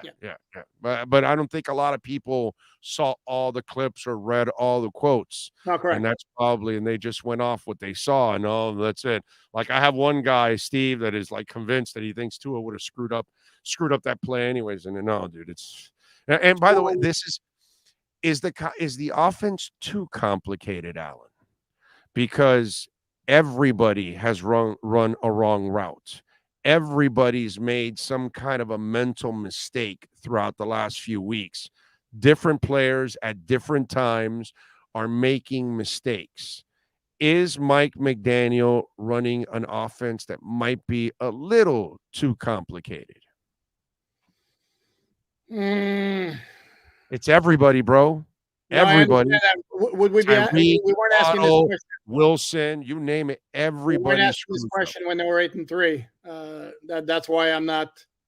Look, they're not performing. They're not as sharp. It's an offense that relies an awful lot on precision, quick decisions, timing. And when that's not there, whether it's by the offensive players not being totally sharp or whether it's by the defense disrupting the timing, you can have issues.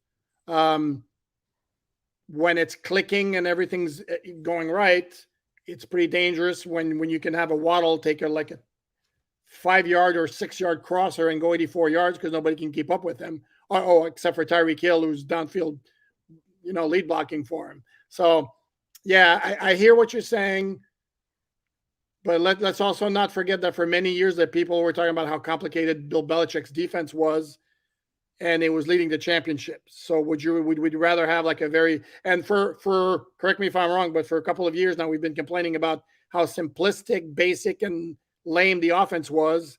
No, so I'd hate to go from one extreme to now complaining that it's too complicated. They just need to get their shit together, basically, is what it boils down to.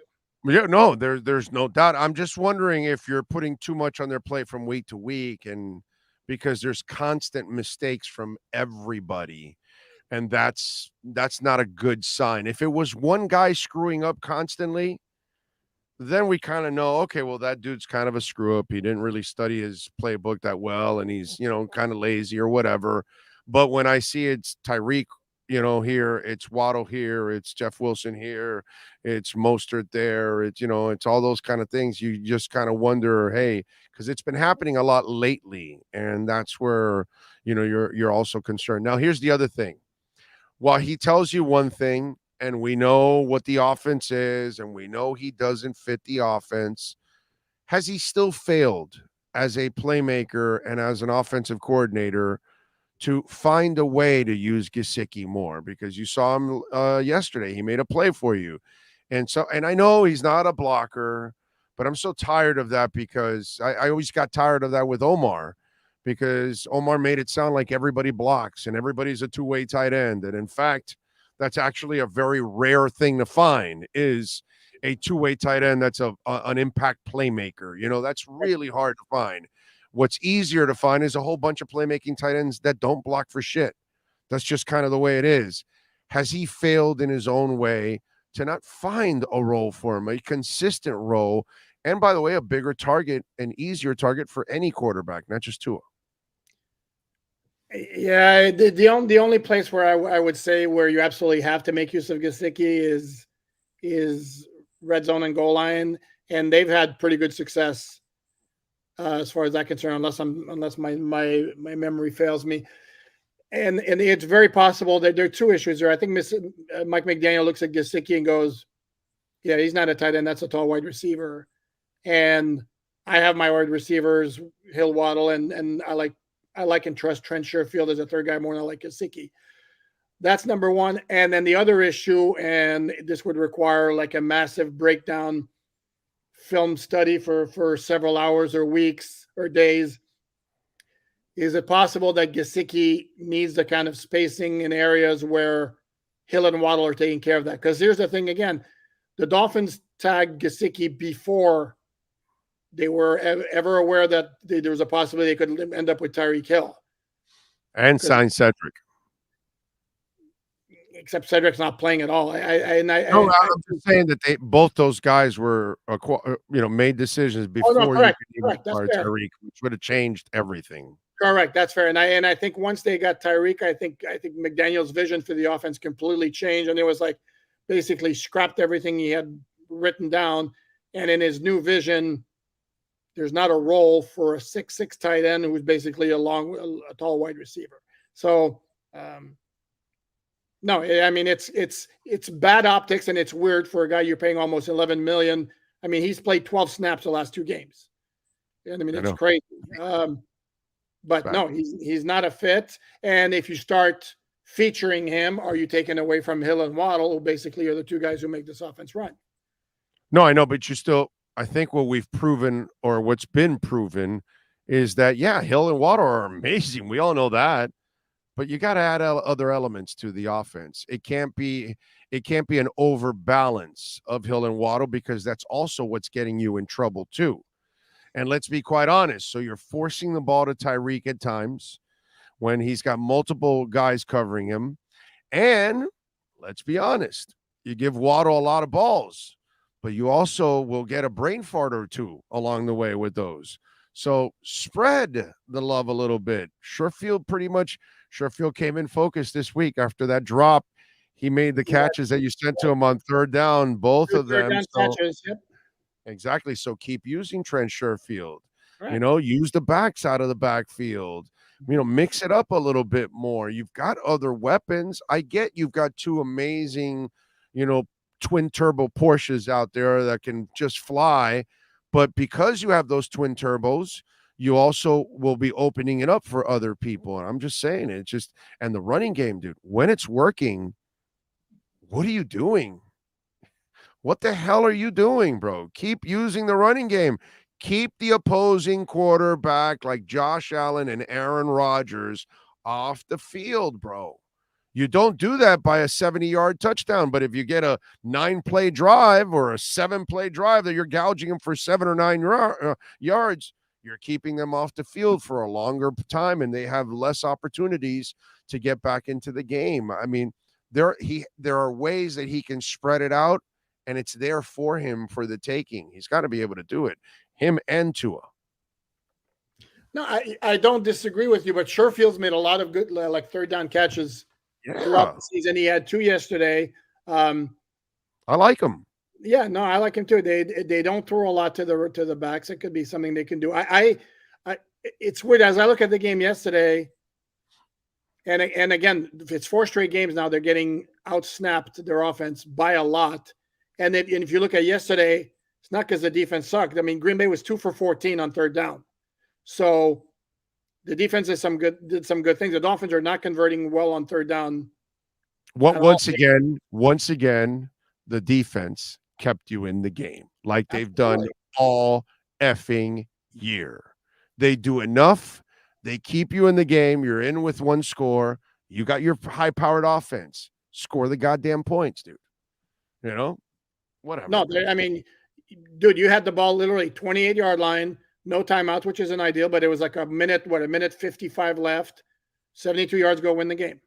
And yeah, no excuses. That didn't come close. And even the first, the pick came on the second down, and on the first down, Tua can't find anybody, and he throws a dump off pass to Jeff Wilson for 3 yards, who gets tackled in bounds. And that's like, and I understand, like in the heat of the moment, you're trying to make something happen, but this is one of those, okay, I can't see anybody open.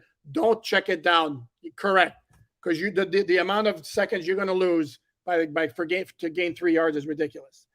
Now, here's where and this came from our conversation, our fantasy football conversation with Andy Behrens, and we're talking a little football, and we mixed it in.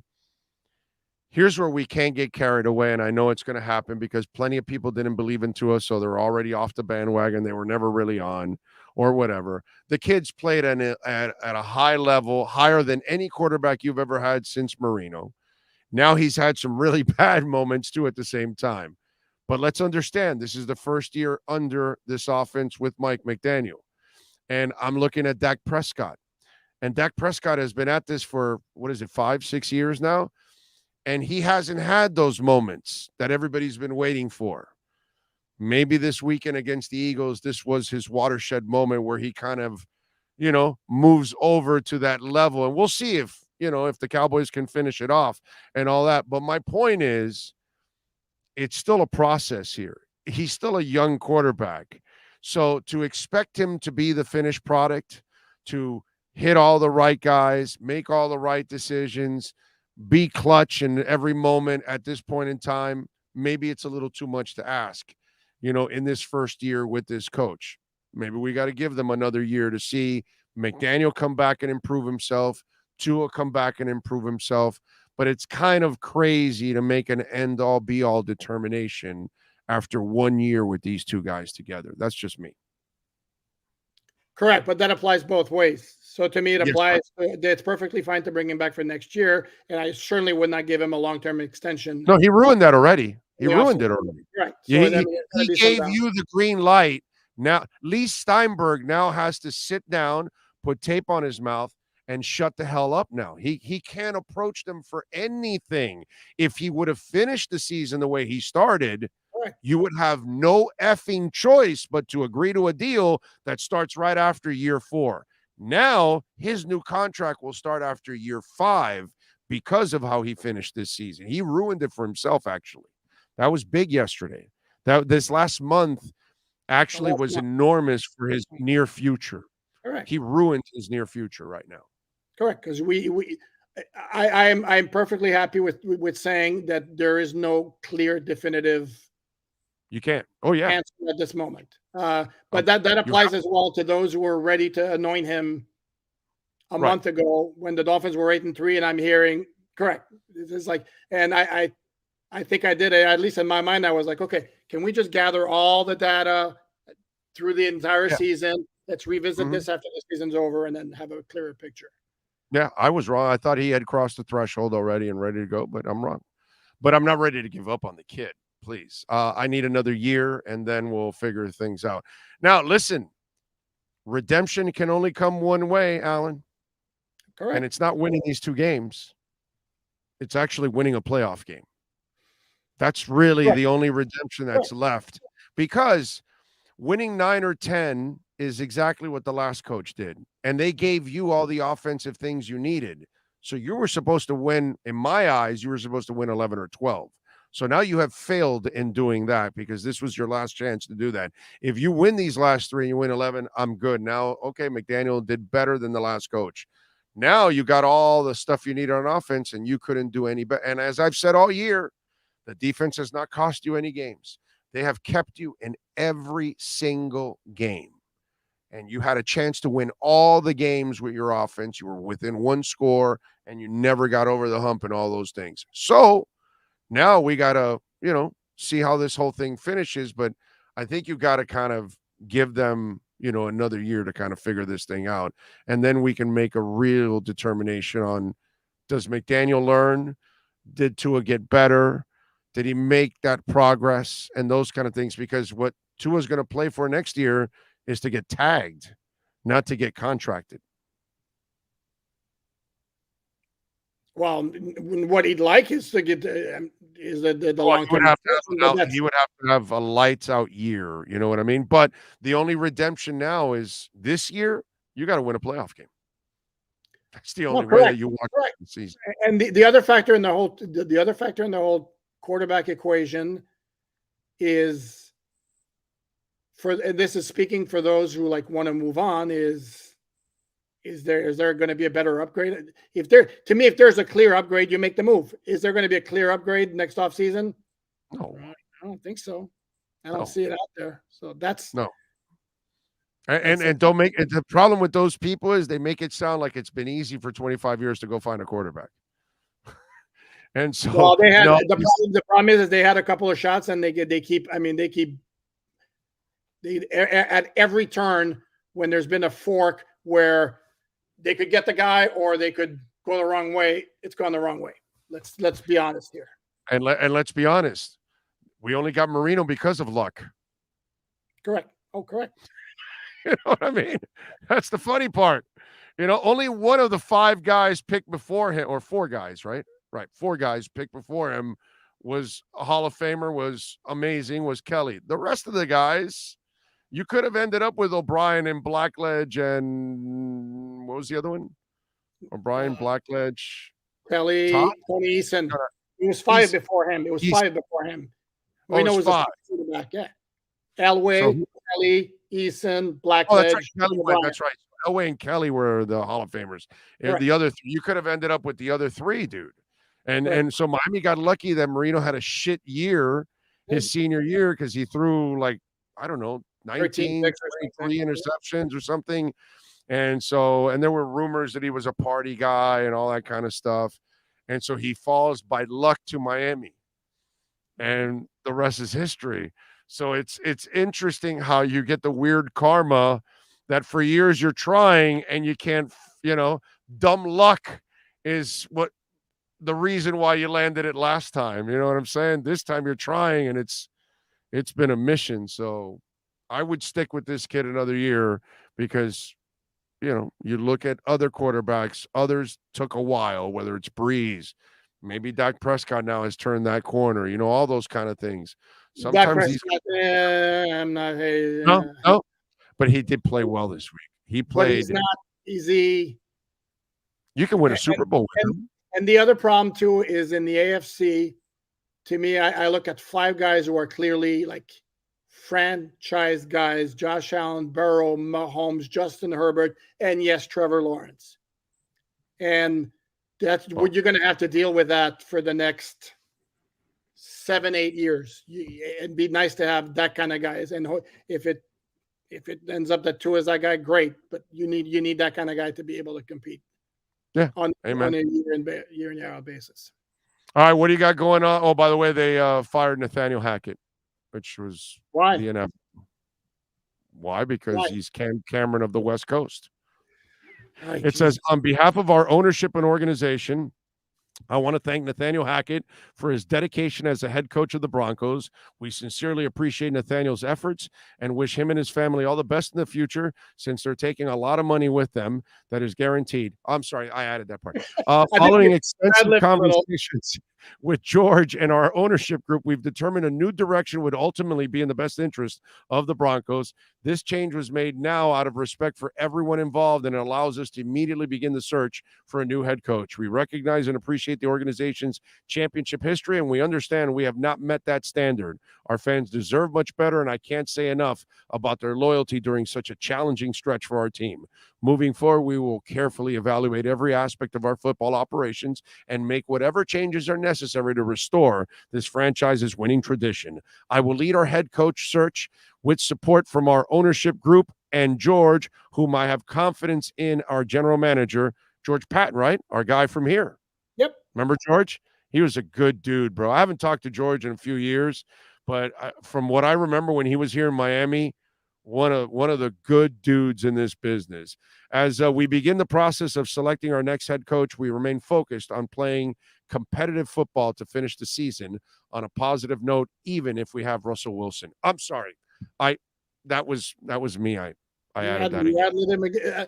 And dude, who's going to take that job when they gave a load of picks to get Russell Wilson, and they're tied to him for, what is it, like 3 or 4 years because of his contract, and he's playing. Well, I'm lying. I could see Sean Payton taking that job because he's got a defense, and he'll come in and say, yeah, I can work with him, but you're going to give Sean Payton a 10-year contract, right? And then he'll, after 1 year if he fails with them, he'll turn around and say, hey, I can't work with this guy. We got to move him out or whatever, but if you want me to get this thing going, and then, it's the Walmarts. The Walmart owns the Broncos. Right. They will accommodate or something because there's only 32 of them. They're going to give you a 5 or a 10-year, guaranteed contract. That's why somebody's going to take the job, because there's a lot of guaranteed money in there. You know what I'm saying? And you got a pretty good defense. That or somebody who gets a shot. But the thing with Sean Payton is all that's been reported about him is he wants to go someplace where it's warm, and Denver's a great. No, you're right. You're right. He has, and by the way, now Arizona is going to be open probably because Kingsbury is probably gone. Although Sean Payton cannot work with that young man. That young man will not be able to handle Sean. He's tied to him. Huh? He's tied to him because they gave him. I know, but what I'm saying is Kyler Murray is not wired to handle Sean Payton, is what I'm saying. No, I agree. That shit that he did coming off the field to Kingsbury, Sean Payton, that's not going to fly with Sean Payton, dude. That will not fly whatsoever. I don't know. Those personalities will clash. Where else would he go? Carolina? Dude, Sam, the awakening of Sam Darnold. You got a pretty good defense. Not that cold, and Sam Darnold's not a good young QB. Come on now. No, but what I'm saying is, the Chargers job, which looked like ideal, now dude's going to make the playoffs. So he's going to make the playoffs. No, but the Carolina thing is good. It's not that cold in Carolina. But here's the thing: you're not tied long term to Sam Darnold. You can actually use him still as a bridge and draft your young quarterback if you're Sean Payton. You don't they have a high pick? Do they? I believe so. They didn't trade away their pick, right? They may have the selection. I gotta look it up here. I can look it up. Give me a second here. I will give you this thing can move a little bit. Here we go. Let me see where we got.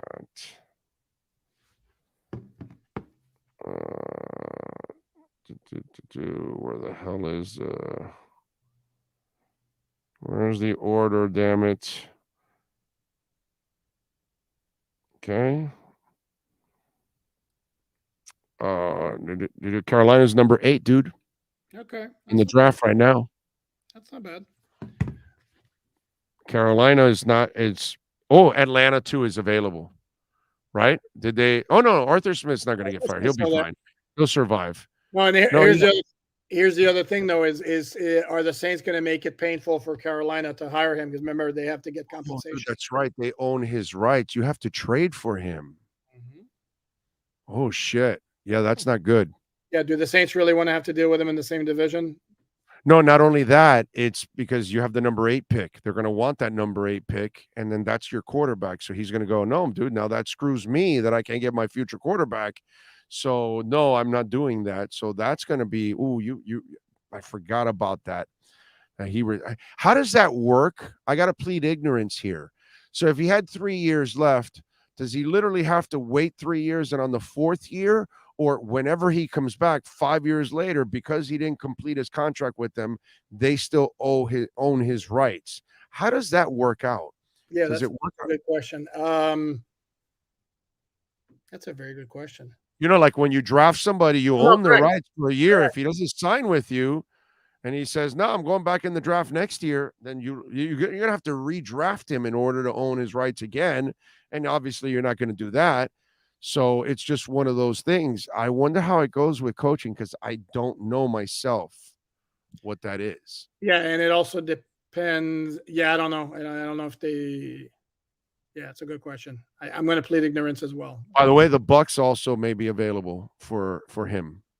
So it's a couple teams in that division for New Orleans, because, come on, bro. The cigar store mannequin come on. He's a great defensive coordinator. But hey, he's going to win the division. He's going to win a division title in his first year as head coach with the Bucks. Yeah. All right. What do you got going on all Dolphins stuff? Yeah. I was catching a little bit of those later two games yesterday. Woof. Yeesh. And I know they look good on paper when they did the schedule in May. Man, that's some tough watching there. Holy crap. Okay, on alldolphins.com today, I already did the snap count observations, including the aforementioned Mike Gesicki his whole 12 full snaps. Yeesh. 12 million or 11 million? He's getting 11 million, right? 10.7. So he got slightly more snaps than millions. That's true. Good point. It's a pretty good ratio for money for snaps. I just finished doing the 5 biggest plays. We're going to be revisiting the storylines. Mike McDaniel's addressing them either later this afternoon, and we'll see what comes out of that. Yeah, boy, you saw his demeanor. Whew, yesterday, he was. Whoo, yeah, that was a different Mike McDaniel. Now I didn't see that one coming, I don't think. Yeah. He even said it himself that he was a little surprised. And by the way, he's lost his 3 coworkers: Shanahan, LaFleur, and Salah. All 3 guys he worked with, he's 0 against his coworkers. And it could come down to the Dolphins' playoff fate. Could come down to him getting Salah. even with Robert Salah. Yep. That's right. Follow him on Twitter at Poopart NFL. And remember, you are not an official Miami Dolphins fan if you do not bookmark alldolphins.com. Think about it. It's alldolphins.com. You're a Dolphins fan. You love Dolphins. You talk Dolphins. You read Dolphins. There you go. Bookmark it. Alldolphins.com. Poopart will catch up later on in the week. Appreciate you. Right back at you, bud. Thank you, sir. There you go. Alan Poopart getting it done with our EJDconstruction.com Miami Dolphins and NFL report. You've been listening to the EJDconstruction.com Miami Dolphins report with Sports Illustrated's Alan Poopart. For additions, home remodeling, and custom work, call Eric at 305-433-4843. EJDconstruction.com is your custom home builder and general contractor you can trust. 305-433-4843. Jess, thank you very much. Thank you very much. All right, what else do we have going on to talk about? You saw where Sean McVay is tired, and reports are he's leaning on leaving the Rams. Poor baby. God, he's been at this so long. He's this grizzled veteran coach. It's always great when things are going well for you, right? That's kind of like a weird dude, bro. That was like odd. I saw the report, and he's as Hollywood as the team is. Wow. So win your championship and get the hell out. That's interesting. The Rams are going to suck. Man, they got their title. I would give anything as a Dolphins fan. I mean, they've sucked for 25 years. I'll gladly trade all kinds of picks, win the title, and then you suck for a few more years, I'm good with it, man. I'll deal with it. It's all right. I don't see my team barely ever go to the playoffs ever and definitely never win a title. So if that's what I've been dealing with for the last 25 years, mission accomplished. Rams, you're awesome. Great job. But it's just weird how Sean McVay is like, apparently he's like tired. It's like, how can you be tired, bro? You're super young. You haven't even been in this thing long enough. Tired. You're making a boatload of money. You got a model wife that's a smoke show. The hell are you tired about, bro? It's weak sauce, dude, on Sean McVay's part. Weak sauce. Jay Glazer is reporting that the Jets are going to move on from Zach Wilson, which, you know, in New York, it's just a little different than most markets. Once you're done in New York, oh, brother, they got to get you out because, it's like your life is practically over. The tabloids and everything are just going to slice you apart. And that's what's going to happen to Milf Wilson. Milf Wilson is gone down in flames now because he has mishandled everything. And because of the media nature of it and being the biggest media market, in the country, you've got to be wired the right way, or if not, you are screwed. And they must feel also that not only has he mishandled everything, he's also not wired to handle New York. And so now Jay Glazer, who, when Jay reports something, it's rare that he's ever wrong. I mean, that dude is like 99.99999. I don't think Jay gets anything wrong, but I'm just going to say, because no human being's perfect, but he is as close as they get. Him and Woj are like guys, when they put stuff out, it is money in the bank. And it's very realistic, by the way, that they're already giving up on the kid because it's New York. Another town, you might be able to hang on to him for another year. But in New York, you're done. And let me tell you something. The head coach, Robert Saleh, who I like, he looks like he's wired the right way, man. Okay, I don't know if he's going to end up having big-time success there or not.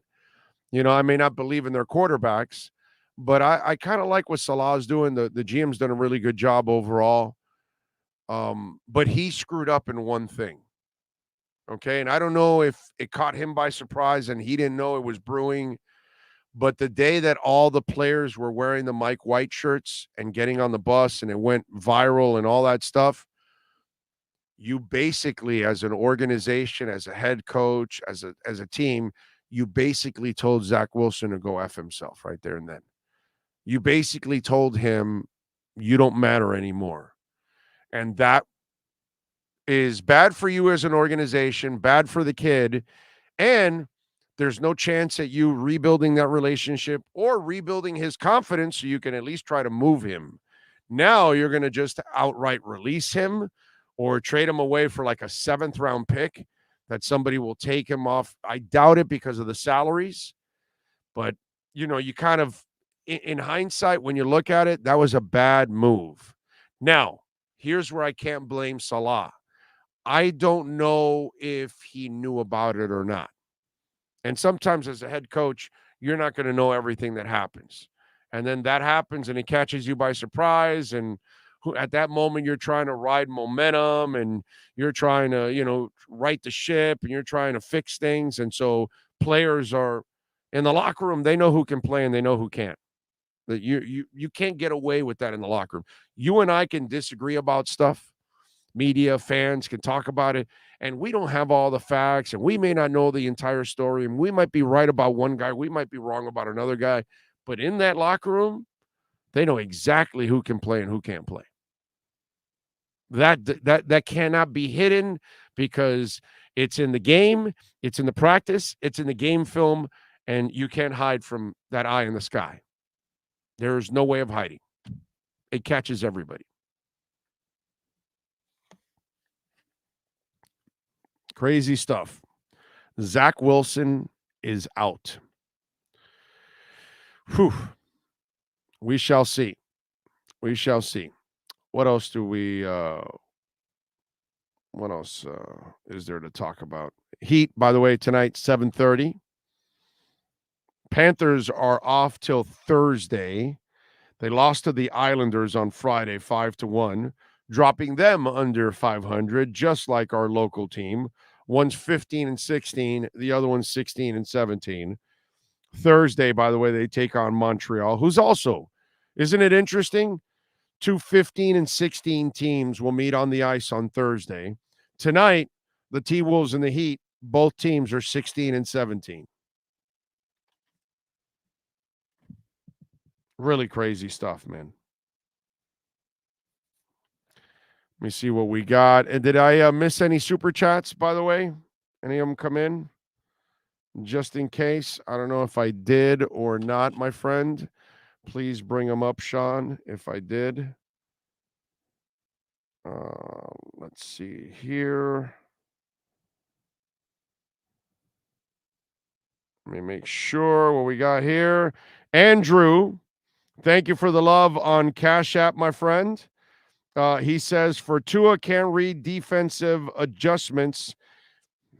I get it, but really that's not the issue, my man. It has nothing to do with not being able to read defensive adjustments. Sometimes you see one thing and you don't see it right and you throw it wrong and you make a mistake. Sometimes you get fooled. Sometimes you get baited. And that happens to all quarterbacks. The question is, can you get out of it now? And that's he got out of it last week. He played a great game last week. They didn't lose because of him. He did everything to win that game. The people around him and the coaches are the ones that screwed up that game last week. But that's kind of the way this all flows, right? That, you're not going to give him credit for anything else. So it is what it is. What can I tell you? What else do we have? The Dallas Dak analogy is perfect, though McCarthy had to make sure Dak knew how important Elliott and Pollard was to their success. Again, balance on offense will bring you success in the postseason.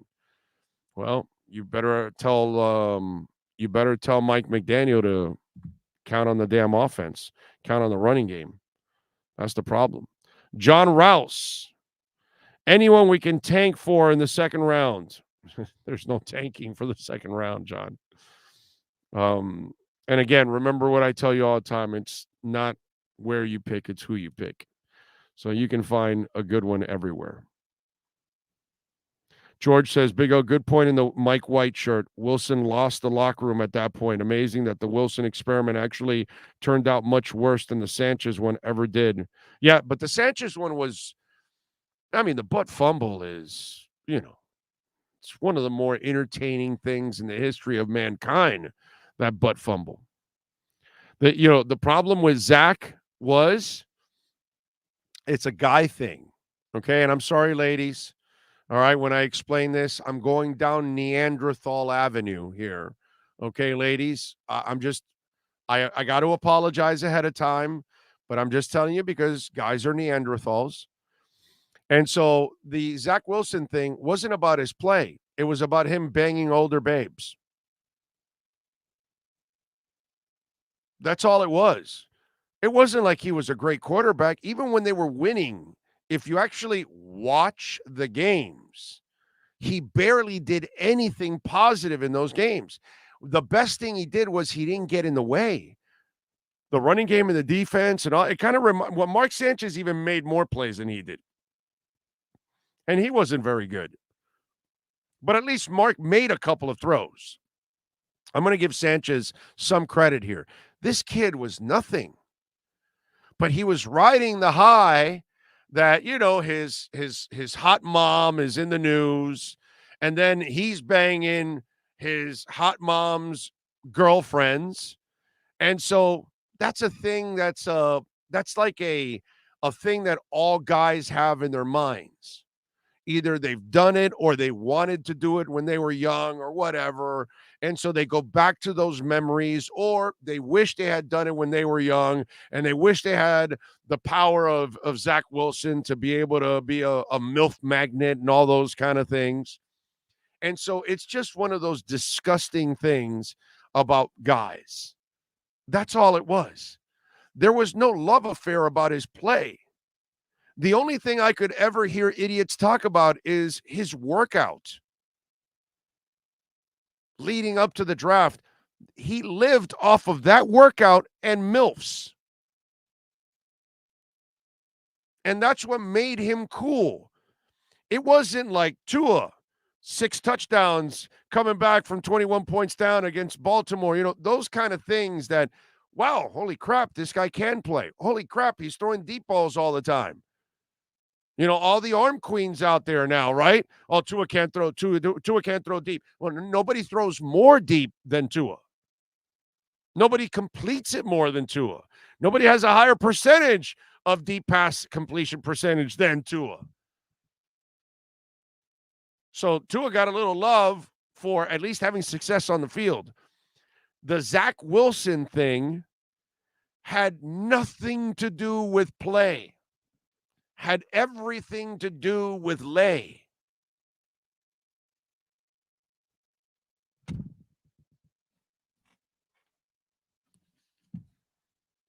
Though that's guys for you. That's all it was. That's it. And so now, when you have to prove yourself and you can't, and then you can't even handle yourself at the same time in the adversity. See, Tua yesterday, he said it. It was all on him. It's all on him. You have idiots worried about the Mostert thing or talking about, oh, well, you know, you can't take it home to your family, all that. Meanwhile, in the press conference, he said, oh, this is all on me. I got, you know, he lied on the story. And he said, he even told his team, hey, this is on me. I will learn from this, but this loss is on me. He handles everything perfect. Zach Wilson did not. So when you don't play well, boy, the fall in New York is going to be hard. Right now for Tua, you don't play well, the fall is hard. But things are a little different with Tua than the average quarterback. He is criticized, overly criticized more than everybody else. It's really ridiculous the way it's all handled. But the Zach Wilson thing, this is why the fall is so hard. Because deep down inside, none of the New York fans were believing in him or rooting for him because of his play, because he had yet to prove that he could play. That's the weirdest part about that whole dynamic. There you go. Big O will be off the Tua train at the end of the season. Give him time. No, I won't be off at the end of the season. Well, it depends on how bad he does these 2 weeks. No, I still don't think I'll give up on him. I will give him one more year no matter what. Because even if he played great, what do I always tell you? Okay, I keep it consistent as a mofo here. You play great for a year. What do I tell you? What do I say on this show for many, many years now? Any pro player can have a good week, a good month, a good season. The good ones back it up with another season. And that's when you know you're really good. That you can do it again when they know you're coming. So Tua's got to finish off this season strong. Better get in the playoffs. And the next year, he has to come back with an even better year than this year. But even if he didn't have this stretch here and he played well, I would have told you we need to see one more year of this to like really, even though I would be personally, like I still think he can be a hell of a quarterback in this league. He would have to show it for one more year to kind of put the icing on the cake, and that's it, nail in the coffin or whatever damn line you want to use. Because I always have to see that second year for every player before I'm truly convinced that, they're the guy. Because anybody can have a good week, a good month, and a good year. It's continually having it and producing it. Those are the special players in this league. You know? What else do we have here? Tua is a very decent QB. He belongs in the NFL, but he's never going to be an elite QB. If Miami wants to win, they need to surround him with lots of talent in the offense and defense. I disagree with you. Everybody has to be surrounded with talent, Rosendo. You know? Terry Bradshaw doesn't win without all that talent for championships. Everybody has to be surrounded with talent. Marino didn't have any talent on defense and didn't have a running game. That's why he didn't win, Rosendo. Okay, and that's Dan Marino. You see where that reasoning of yours makes zero sense, Rosendo? You understand that now? Like what you just said there makes no sense. What Tua had to do was make better decisions yesterday. It had nothing to do with the talent around him. He had the right talent around him. He had to make better decisions. Now, he made all the right decisions in the Buffalo game. But the rest of the team did not catch the balls for the touchdowns. The coach did not make the right decisions. So you're reading it wrong, my brother.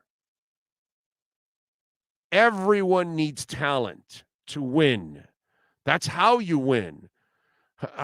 Listen, Magic is considered one of the greatest players of all time, okay? Easily for me in the top 5. Greatest point guard I've ever seen in my life. I will never see another point guard like that again. Not the greatest scoring point guard, but the greatest point guard in my book. Now, people will tell you all, he had a whole bunch of guys around him. I don't care.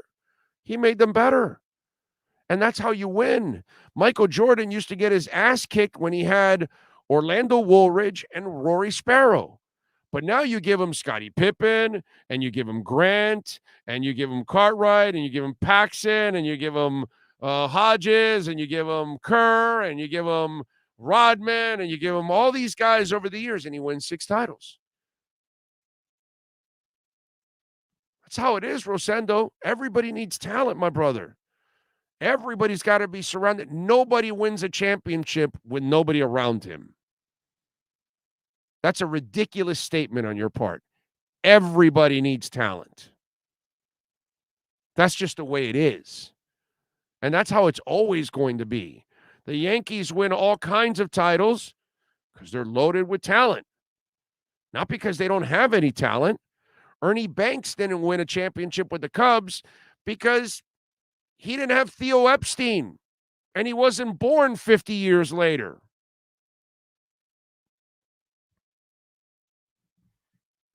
That's, that statement is as hollow as it gets, my brother. Love you, Rosendo.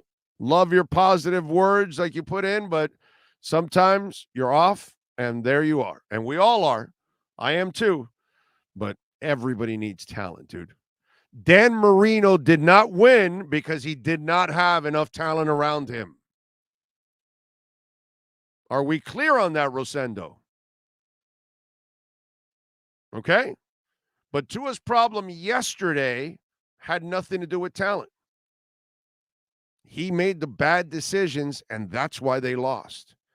The week before, he made all the right decisions, and they lost. But conveniently, you think he can't beat those teams and he can't be elite, but he actually proved that he can do it last week in Buffalo, in the cold, that everybody had that silliness that he can't play in the cold. But conveniently, you want to use this game as the indictment and conveniently forget about last week. But he's not the guy that forgets the running game. It's your head coach. He's not the guy that dropped the Trent Sherfield touchdown. He's not the guy that dropped the Tyreek Hill touchdown. He's not the guy that Braylon Sanders decided not to run for a touchdown. Instead, stop and play defense. He's not the guy that decided to go for a 2-point conversion. But, Rosendo, if you want to be convenient in your arguments, you can go ahead. I will then slice them up and be objective and add weight to the other side of the equation. So, in your eyes, Marino can't be elite either, right, Rosendo? because he needs so much talent around him. Damn, bro. Wow. Damn, Rosendo. This guy can't be elite. He needs all kinds of great talent, man. Yeah, he went to the Super Bowl with San Fran, and they shit the bed, and they were never able to go back again, Rosendo. Do you know why? Because he needs talent, man. This guy, Marino, he needs talent. He didn't have a defense. He didn't have a running game. So I guess he's not elite. What a shame.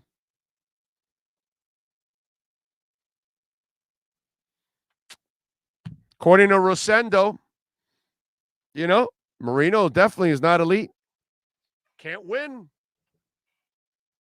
Couldn't get it done. That's how it goes. Because people win all the time without any talent around them, without any elite talent. George Albany says, good point about talent. Compare the Marino-led Dolphins to the Kelly-led Bills and tell me why they dominated for all those years in games when it really counted. I don't know. No, you know what it was, George? According to Rosendo, Jim Kelly carried that entire team to the Super Bowl every year. It had nothing to do with Bruce Smith or Darryl Talley. Nothing whatsoever. Nothing with Thurman Thomas. Oh, that guy's mediocre. Come on, please. Give me a break. Yeah. They didn't have a receiver either. It was Hall of Famer or anything. No, not at all. They didn't have an offensive line that was just monstrous, right? No, not at all. No, not at all. No, Jim Kelly carried that entire team. He didn't need Eric Moulds. Please. Don't be silly. Come on. No, he doesn't need anybody. Jim Kelly did everything all by himself. Yeah, dude. Forget that stuff. You guys are trying to Tua, Marino. God. Those guys can't get it done all by themselves. Everybody else does it by themselves. They don't need any help. They don't need any extra talent. They don't need any stars around them. No. Why would you need that? No, Andre Reed. Sir, don't mention Andre Reed. What do you think he is? Some kind of Hall of Famer or something? Please. They don't need Andre Reed. Please, come on. What's wrong with you? Who needs talent? Come on. Everybody does it by themselves. Michael Jordan does it by themselves. Magic Johnson does it by themselves. Joe Montana does it all by himself. John Elway. John Elway did so great with Sammy Winder. Rosendo? Do you remember him with Sammy Winder? And the Fun Bunch? No, the Fun Bunch was in Washington. The Three Amigos. He did so great with Jackson and all those guys, right? Didn't he wasn't he winning titles with those guys? Because he certainly didn't need Terrell Davis, right? And Rod Smith and McCaffrey and right. No, he didn't need any of that, right, Rosendo? Because he was just fine before when he used to go to Super Bowls and lose 55-10. Right, Rosendo? Who needs talent? Come on. I mean, have you seen when Mahomes has no offensive line? He does a great job. Did you watch him, Rosendo, in the Super Bowl? I mean, he was fantastic. With no offensive line, dude, he dominated because Mahomes doesn't need any help. He won that title, right? The one without the offensive line? Right, Rosendo? He won that title. I think I got Rosendo. You ever watch like a Popeyes cartoon? And like it, ba ba da da ba ba ba ba ba da. No, you don't need any talent. No, of course not. There's no talent needed. No, none at all. Edward Thurston Howell. What Russell Wilson's done without Marshawn Lynch. The Marshawn Lynch without the what's the name of that defense that got dissipated after that second go round? What was the name of their Legion of Boom? Without no. Why would you need the Legion of Boom to win? Why? Who would need the Legion of Boom? Marino doesn't need the Legion of Boom. Marino won all his titles without any defenses. He won all his titles without any running backs. I mean, just go look at the hardware. It's there at Hard Rock Stadium. He won the 87 title and the 88 and the 89 and the 92 and all that. All those championships. Go check it out. Marino had all that talent.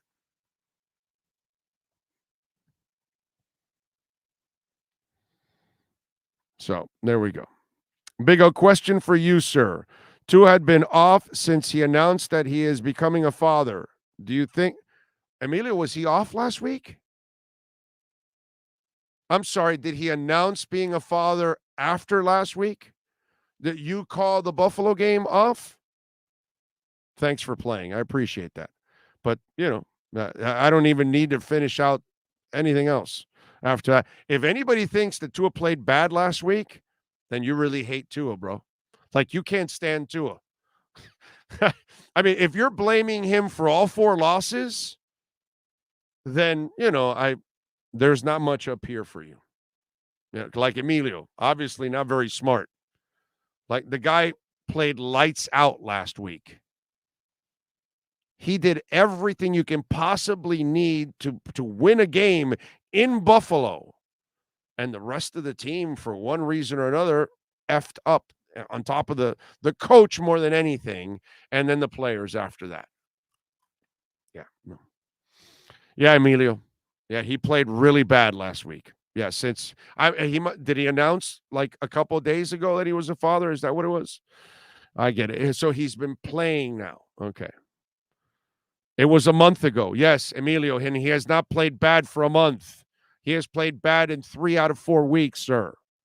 He did not play bad last week. Are you not smart enough to know that? Like, that was an important game. He showed up. What more do you want him to do? Catch the balls for Trent Sherfield, for Hill, for Tyreek, and for Braylon Sanders? Can't do more than that, dude. He can only throw the touchdowns.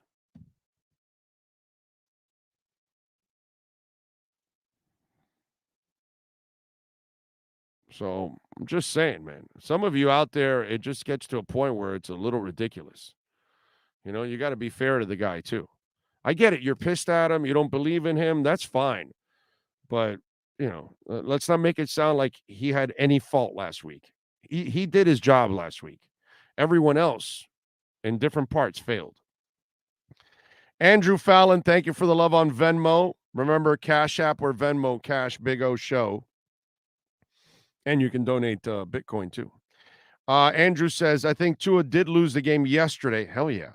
But I want to say something that many people aren't talking about, and it's the Lewis deep ball that he caught but really hit the ground, and McDaniel didn't challenge it. Would have been a huge game changer if we challenged it. Yes, it would have. But I am not going to sit here and point at a bad call by a referee or the non-challenge why they lost. I am blaming Tua Tagovailoa and Mike McDaniel for the loss yesterday.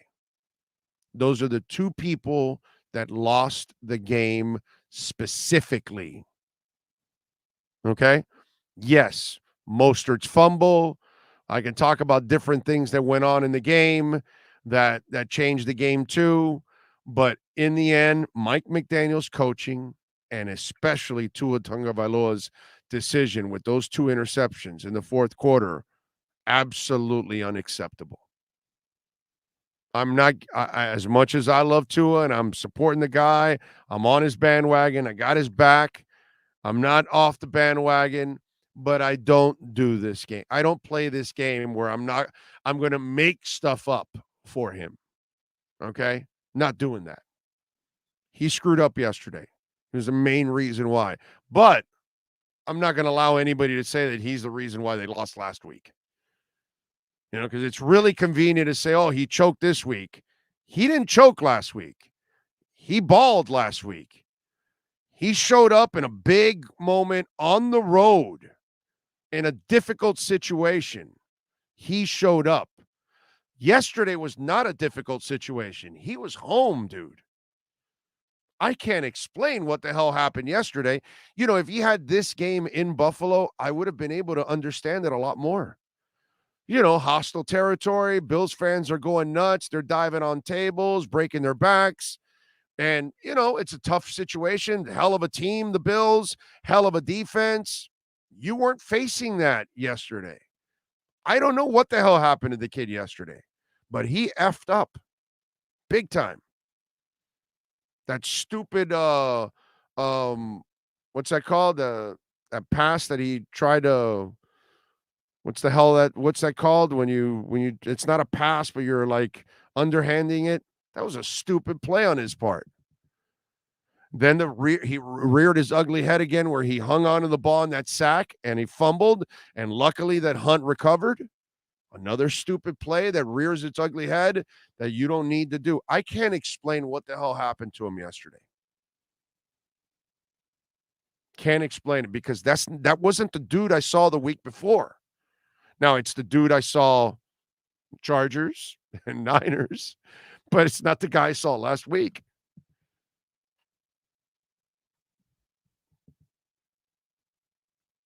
Andrew, once again, thank you for the love on Venmo, my brother. I appreciate you immensely.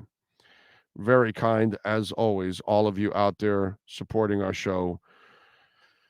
Don't forget to visit our sponsors, too. Very important you visit our sponsors. George Filosa, he says, Big O, I get it. Tua lost, but what people mix up is 3 of the games he was not playing. Really, only 3 losses on him, not giving up at all, not at all. Right, no, I get it. The other 3 losses, I go with McDaniel also.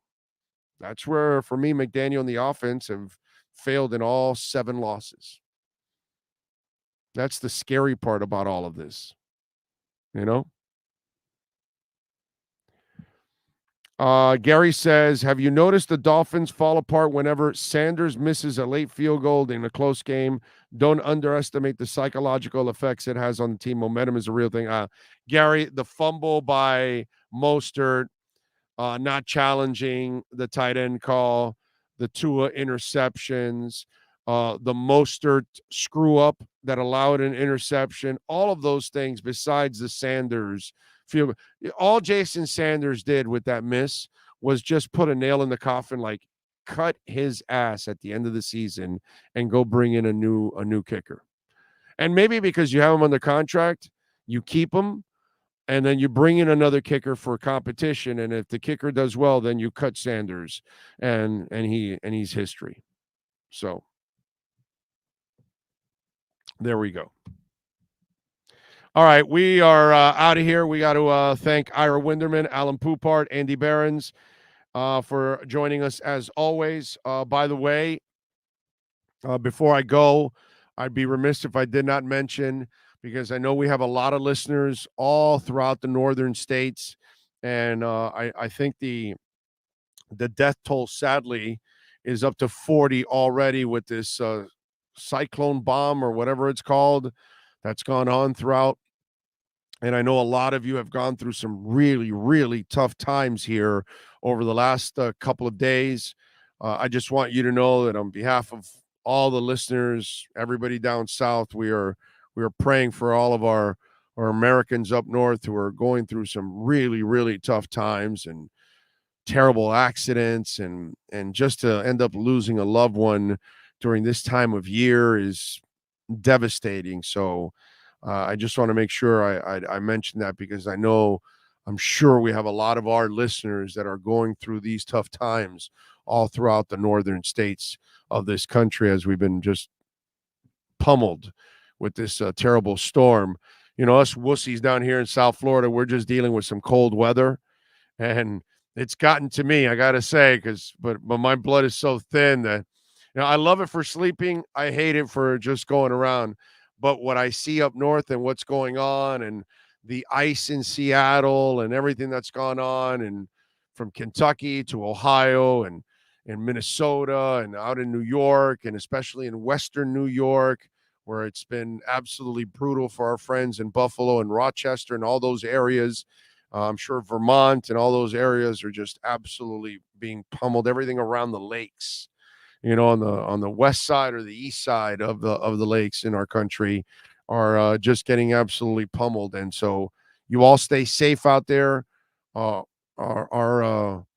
prayers are out there for you all, and I hope you're able to get through it, man. And prayers to everybody that we lost, unfortunately, during this storm. On behalf of Sean Stanley, Chad Shobe, I'm Orlando Alzagari. We will see you tomorrow morning. Same time, same place, same bat channel. Love you all.